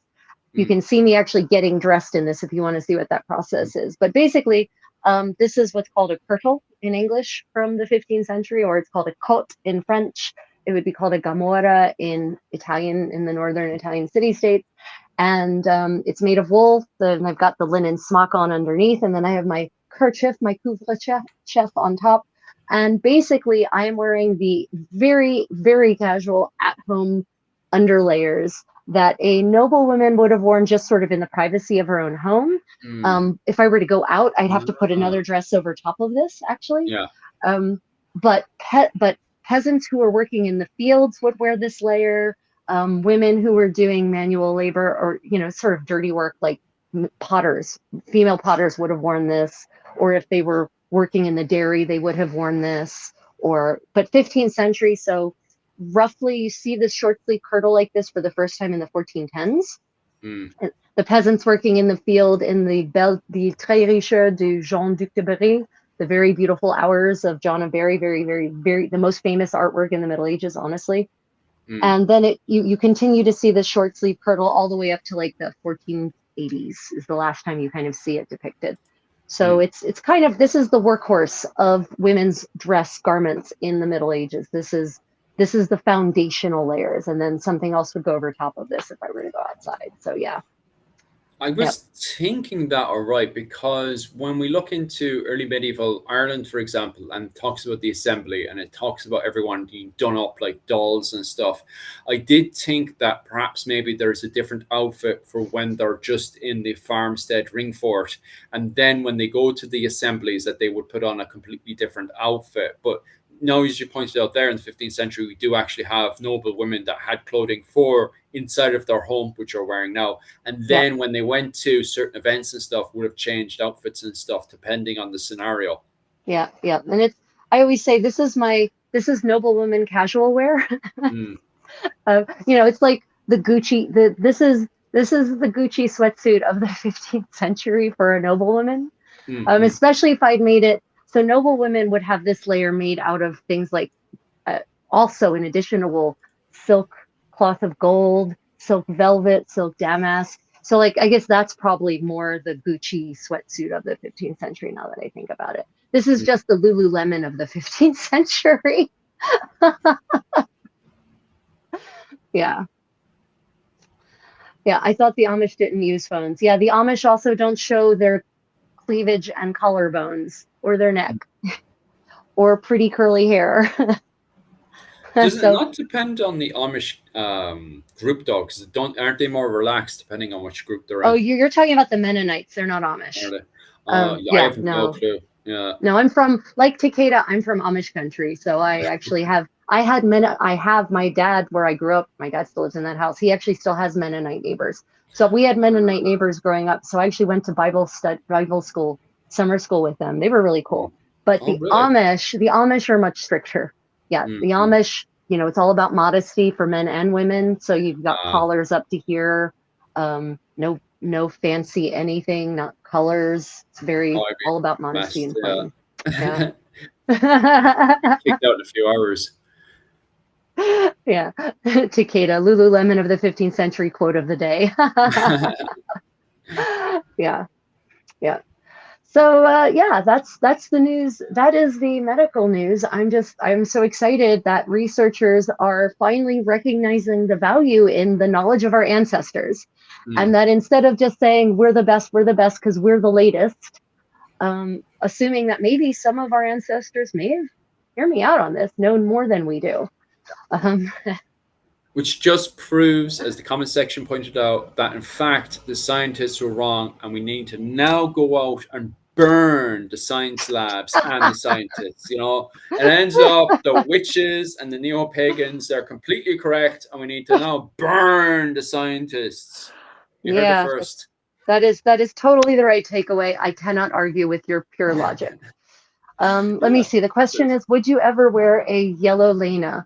The gnome, are you talking to me or are you talking to Philip? I have a yellow liner back in Ireland.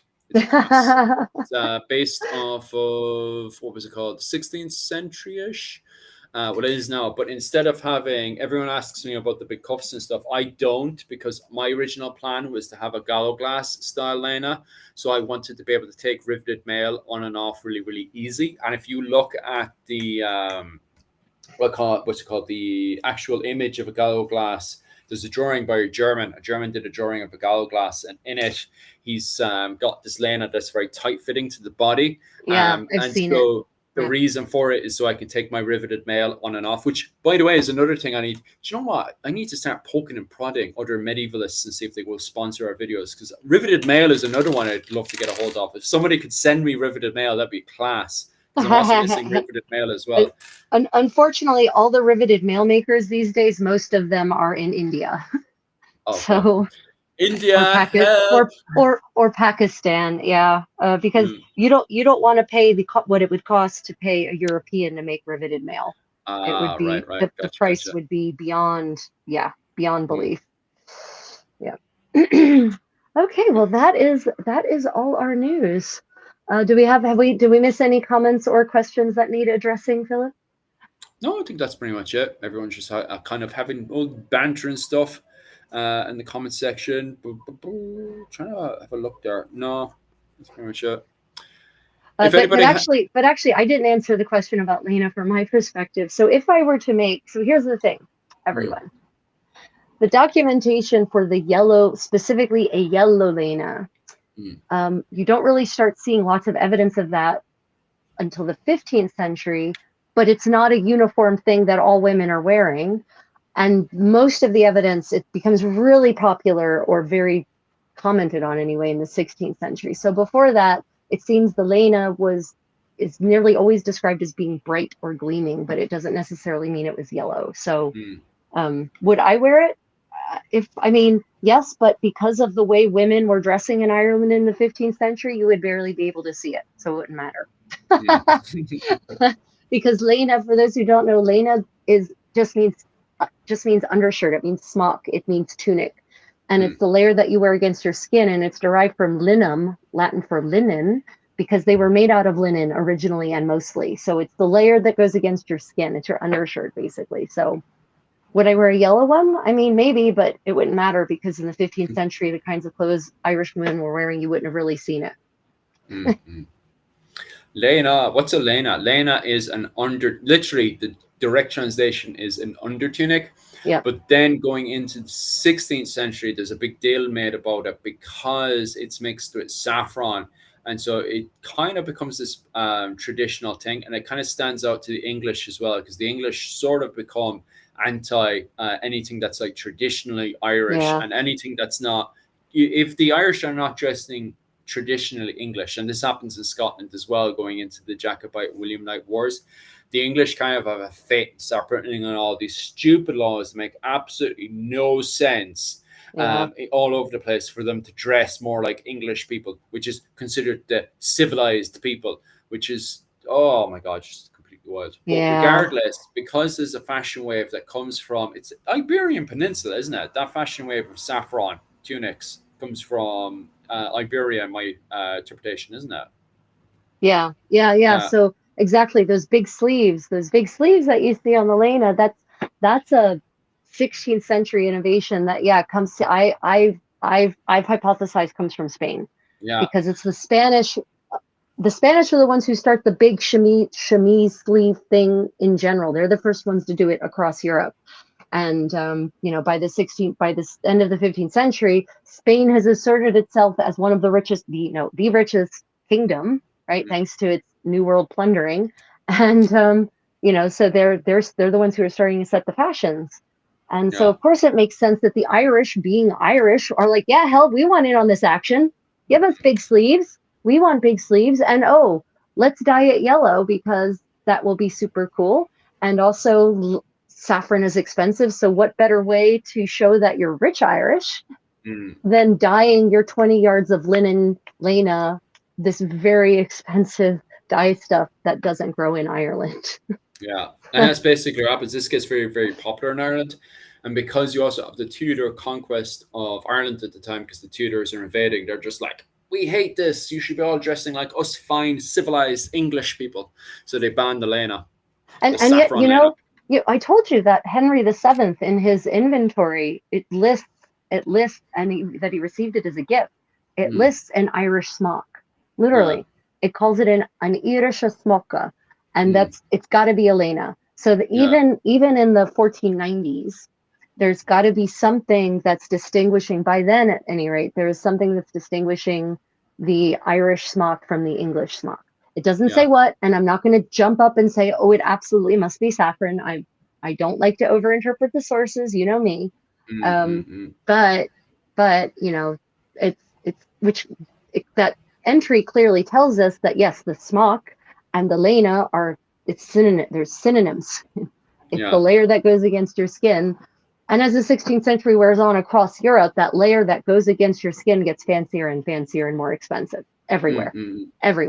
The Irish decide that they're going to dye it in saffron, which is crazy expensive. Everyone else is like, well, we're going to cover ours in black work silk embroidery so that if you do try to wash it, it's going to get ruined and then you have to get a new one. Thank God I'm Irish. Question from James. Did their garments take hygiene into consideration? If you're talking about women, yes. Men wore breeches, and I'm of the opinion that many women also wore linen breeches, especially at certain times of the month. If you're interested in medieval women's underwear, I have my most controversial video, second most controversial video. First one is medieval hats. My second most controversial video is medieval women's underwear. If you go to my channel and look up underpants or underwear under the long format videos, you can see my entire presentation on the topic, the evidence for and against women having worn underwear. But depending on where you were in Europe and when you were in medieval Europe, women have had at times definitely worn underpants. And they definitely had ways to handle the monthly flow. No, they did not just bleed freely into their clothes. That's bullshit. Anyone who thinks that hasn't tried it for real. I was about to remove that new comment that popped up there, but it's actually already moved from the YouTube. So that person definitely got blocked and banned. But I think that's definitely a robot. It's got to be, right? Yeah. No one in the comment section can see what we can see, but there's, like a really, really super vulgar comment just popped up in our little tag. But I think the YouTube algorithm picked it up. Jesus, like what a comment, like. Oh, okay. So James, you've got some good misconceptions we can bust here. The garments did not get sweaty. Natural fibers allow you to breathe. And linen breathes really well. That's why people wear linen in tropical places like Egypt. Linen breathes really well and it whisks the moisture away from your skin. Linen also has antimicrobial properties as part of the natural properties of linen, and medieval people laundered their undergarments weekly, all the time, heavily laundered. They laundered their undergarments, so no one was getting bed sores and thrush in the Middle Ages. They were also very clean. Philip in Ireland too, right? They bathed on they washed their bodies anyway on a regular basis. Yeah, sure. The Finn cycle talks about bats in Ireland and stuff, and women batting men in both the Finn cycle and in the Ulster cycle as well. It talks about women batting men. Yeah, exactly. But even that's at the noble level. Even at any level, all you need is a basin and a rag. Basin of water, a bowl of water, not even a big bowl, a bowl of water and a rag. And you take the rag and you dip it in the water, and then you've wash your body off. You don't need to submerge your body in a tub of water to get clean, people. Goodness. And the linen, you don't just wear this until it's fetid and nasty. You wash it. You have laundress, you have professional laundresses who do this work, and everyone could use them. And if you were too poor, then you've probably got other issues than whether you smell bad or your hygiene is bad. If you can't afford a laundress, you're probably in a pretty rough shape, actually. Yeah. When it comes down to that question there by heart, myself and Dr. Owen O'Neill and Mihal will be talking about all that kind of stuff on your Wednesday night. So if you're living in America and in Europe, Wednesday night, myself, Owen O'Neill and Mihal will be covering from paganism to Christianity in Ireland. So we will be going into that deep dive because it's not a simple answer. No, in there. We it's want to really get not. proper deep into it. And have that deep conversation about what evil St. Patrick did, huh? Oh my God, that man. Especially in his letters, like how dare he apologize, huh? Well, he was licking nipples. I mean, come on, you've got to be evil if you're licking nipples. Well, actually, that was the pagans, but you know. Well, no, wasn't he forced to do it? Oh no, right, and then he got out of it because he's Christian. Right. The boat driver was like, no, you're grand because you're actually a Christian. That means you don't have to do it. So yeah, he got out of it because he was a Christian. Right. So yeah. Them nipple lickers, huh? No wonder Patrick wants to get rid of all of them.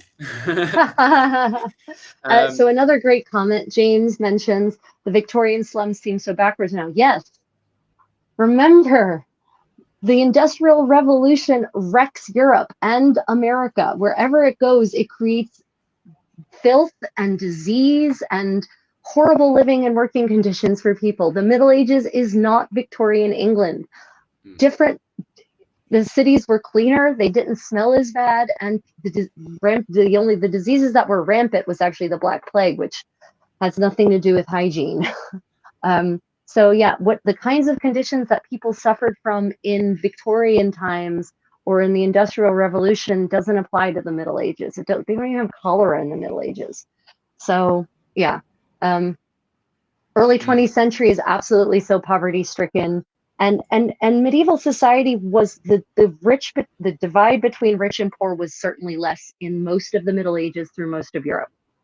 Philip, of course, your mileage is going to vary, right? There are more places that are more equitable than others and times that are more equitable than others, but yeah, I think people need to make sure that they don't look at the way people lived. I did I am I back? Can you hear me? Hello. I'm going to assume that people can still hear me. Sorry about that.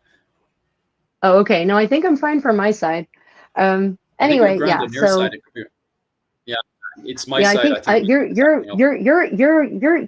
you need better internet, buddy. You've mostly looked like a drunk Monet painting for most of this live stream. So you definitely maybe. What's wrong with the internet and restream? To be honest with you. Oh God. Okay, so if you want. With the other last week as well. Right. They definitely had brown people in the Middle Ages and in Europe. If you'd like to see that, Philip and I did a wonderful presentation on this. And it's the recording is on my YouTube channel. If you look up Africans and Europe, you will find it. We talked about brown people too. So yeah. Any other questions we've missed, Philip? Let's see. What do we have here? Many Americans think that the pagans were driven out of Ireland by St. Patrick. Is that what the Irish people also think? There's a good question for you, Philip.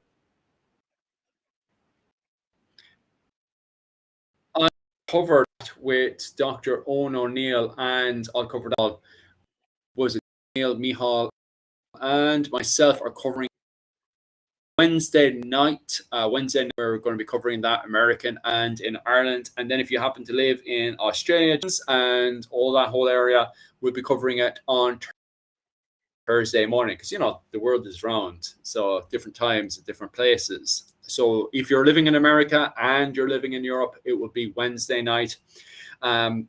and we will be covering from paganism to Christianity in medieval Ireland, early medieval Ireland, and we'll be covering everything to do with the Irish and their interpretations then. So definitely head over to my channel and subscribe to that if you're interested in all that kind of stuff. But I mean, I think though the short answer is that St. Patrick did not drive the pagans out of Ireland. Like, you imagine that, like, you know, he just drove them all to the edge of the cliff and they fell into the ocean or something.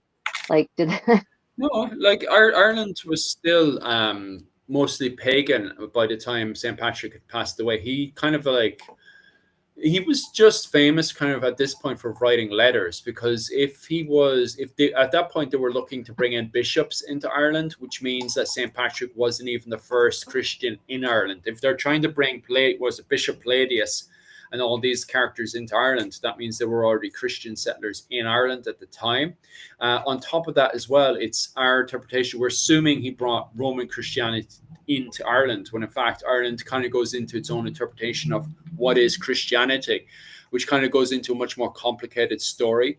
So the thing is, did St. Patrick drive all the pagans out of Ireland? No, by the time St. Patrick has passed away, like, paganism is still the dominant religion in Ireland at the time. So I don't know where this genocide comes from, especially since the Aenale themselves, who actually liked St. Patrick being in their great hall and entertained him all the time and gave him protection, which was the main kingship of Ireland at the time, they themselves did not convert to Christianity until 550, and then bang, 550 comes in and they convert to Christianity with Kerbal.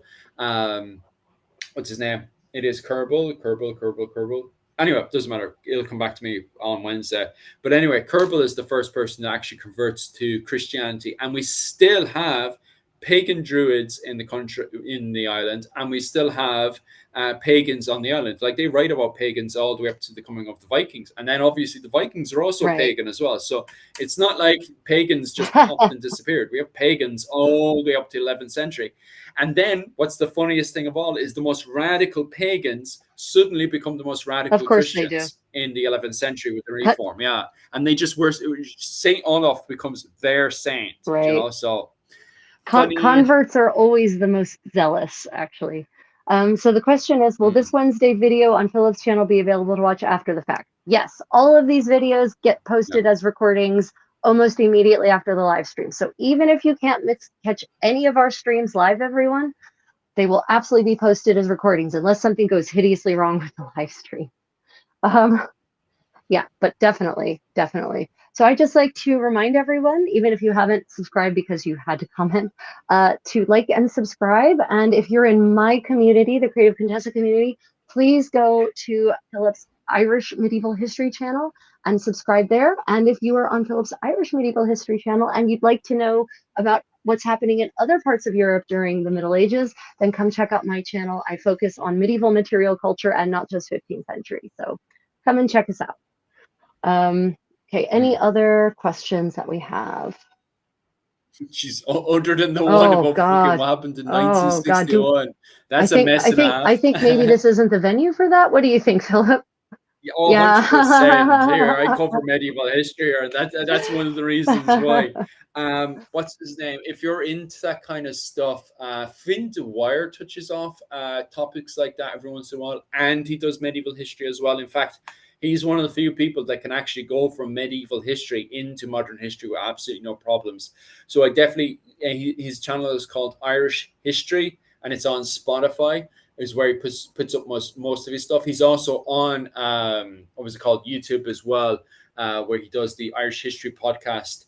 So definitely, if you're into that kind of stuff, pop over to Finn Dwyer. He mostly covers those sort of topics, but no, I do not cover that, and for good reason. Mathieu has an interesting comment about the etymology. He says it's weird because pagan is translated into French into païen, but we also say paganisme for paganism. Yeah, it's the origins of the word pagan are of course also interesting. It literally means the people out in the country, originally.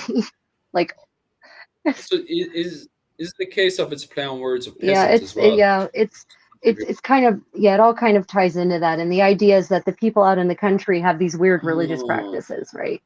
So yeah, which they do, in yeah, fairness. so that's where that comes from. And of course, now it has a very specific connotation that it originally didn't really have. So yeah. Okay, I have to take note of that one. Actually, look into that one because that's very interesting. Because we see a lot of that happening in Ireland even today. So that's Yeah. interesting. Okay. Well, Philip, I think is that it for us then? Yeah, that's pretty much my side of it. So yeah, stay tuned for Wednesday night where we talk about from paganism and Christianity. But other than that, guys, Yeah, thanks we'll very be back much. on same bat time, same bat channel with the Medieval Buzz. So if you enjoyed this format, join us again next week, Monday night, Monday afternoon, evening Americas, middle of the night Europe, Tuesday morning Asia. Otherwise, everyone, until next time, we thank you for all of your support, everyone. And until then, may your learning be creative. Bye, everyone.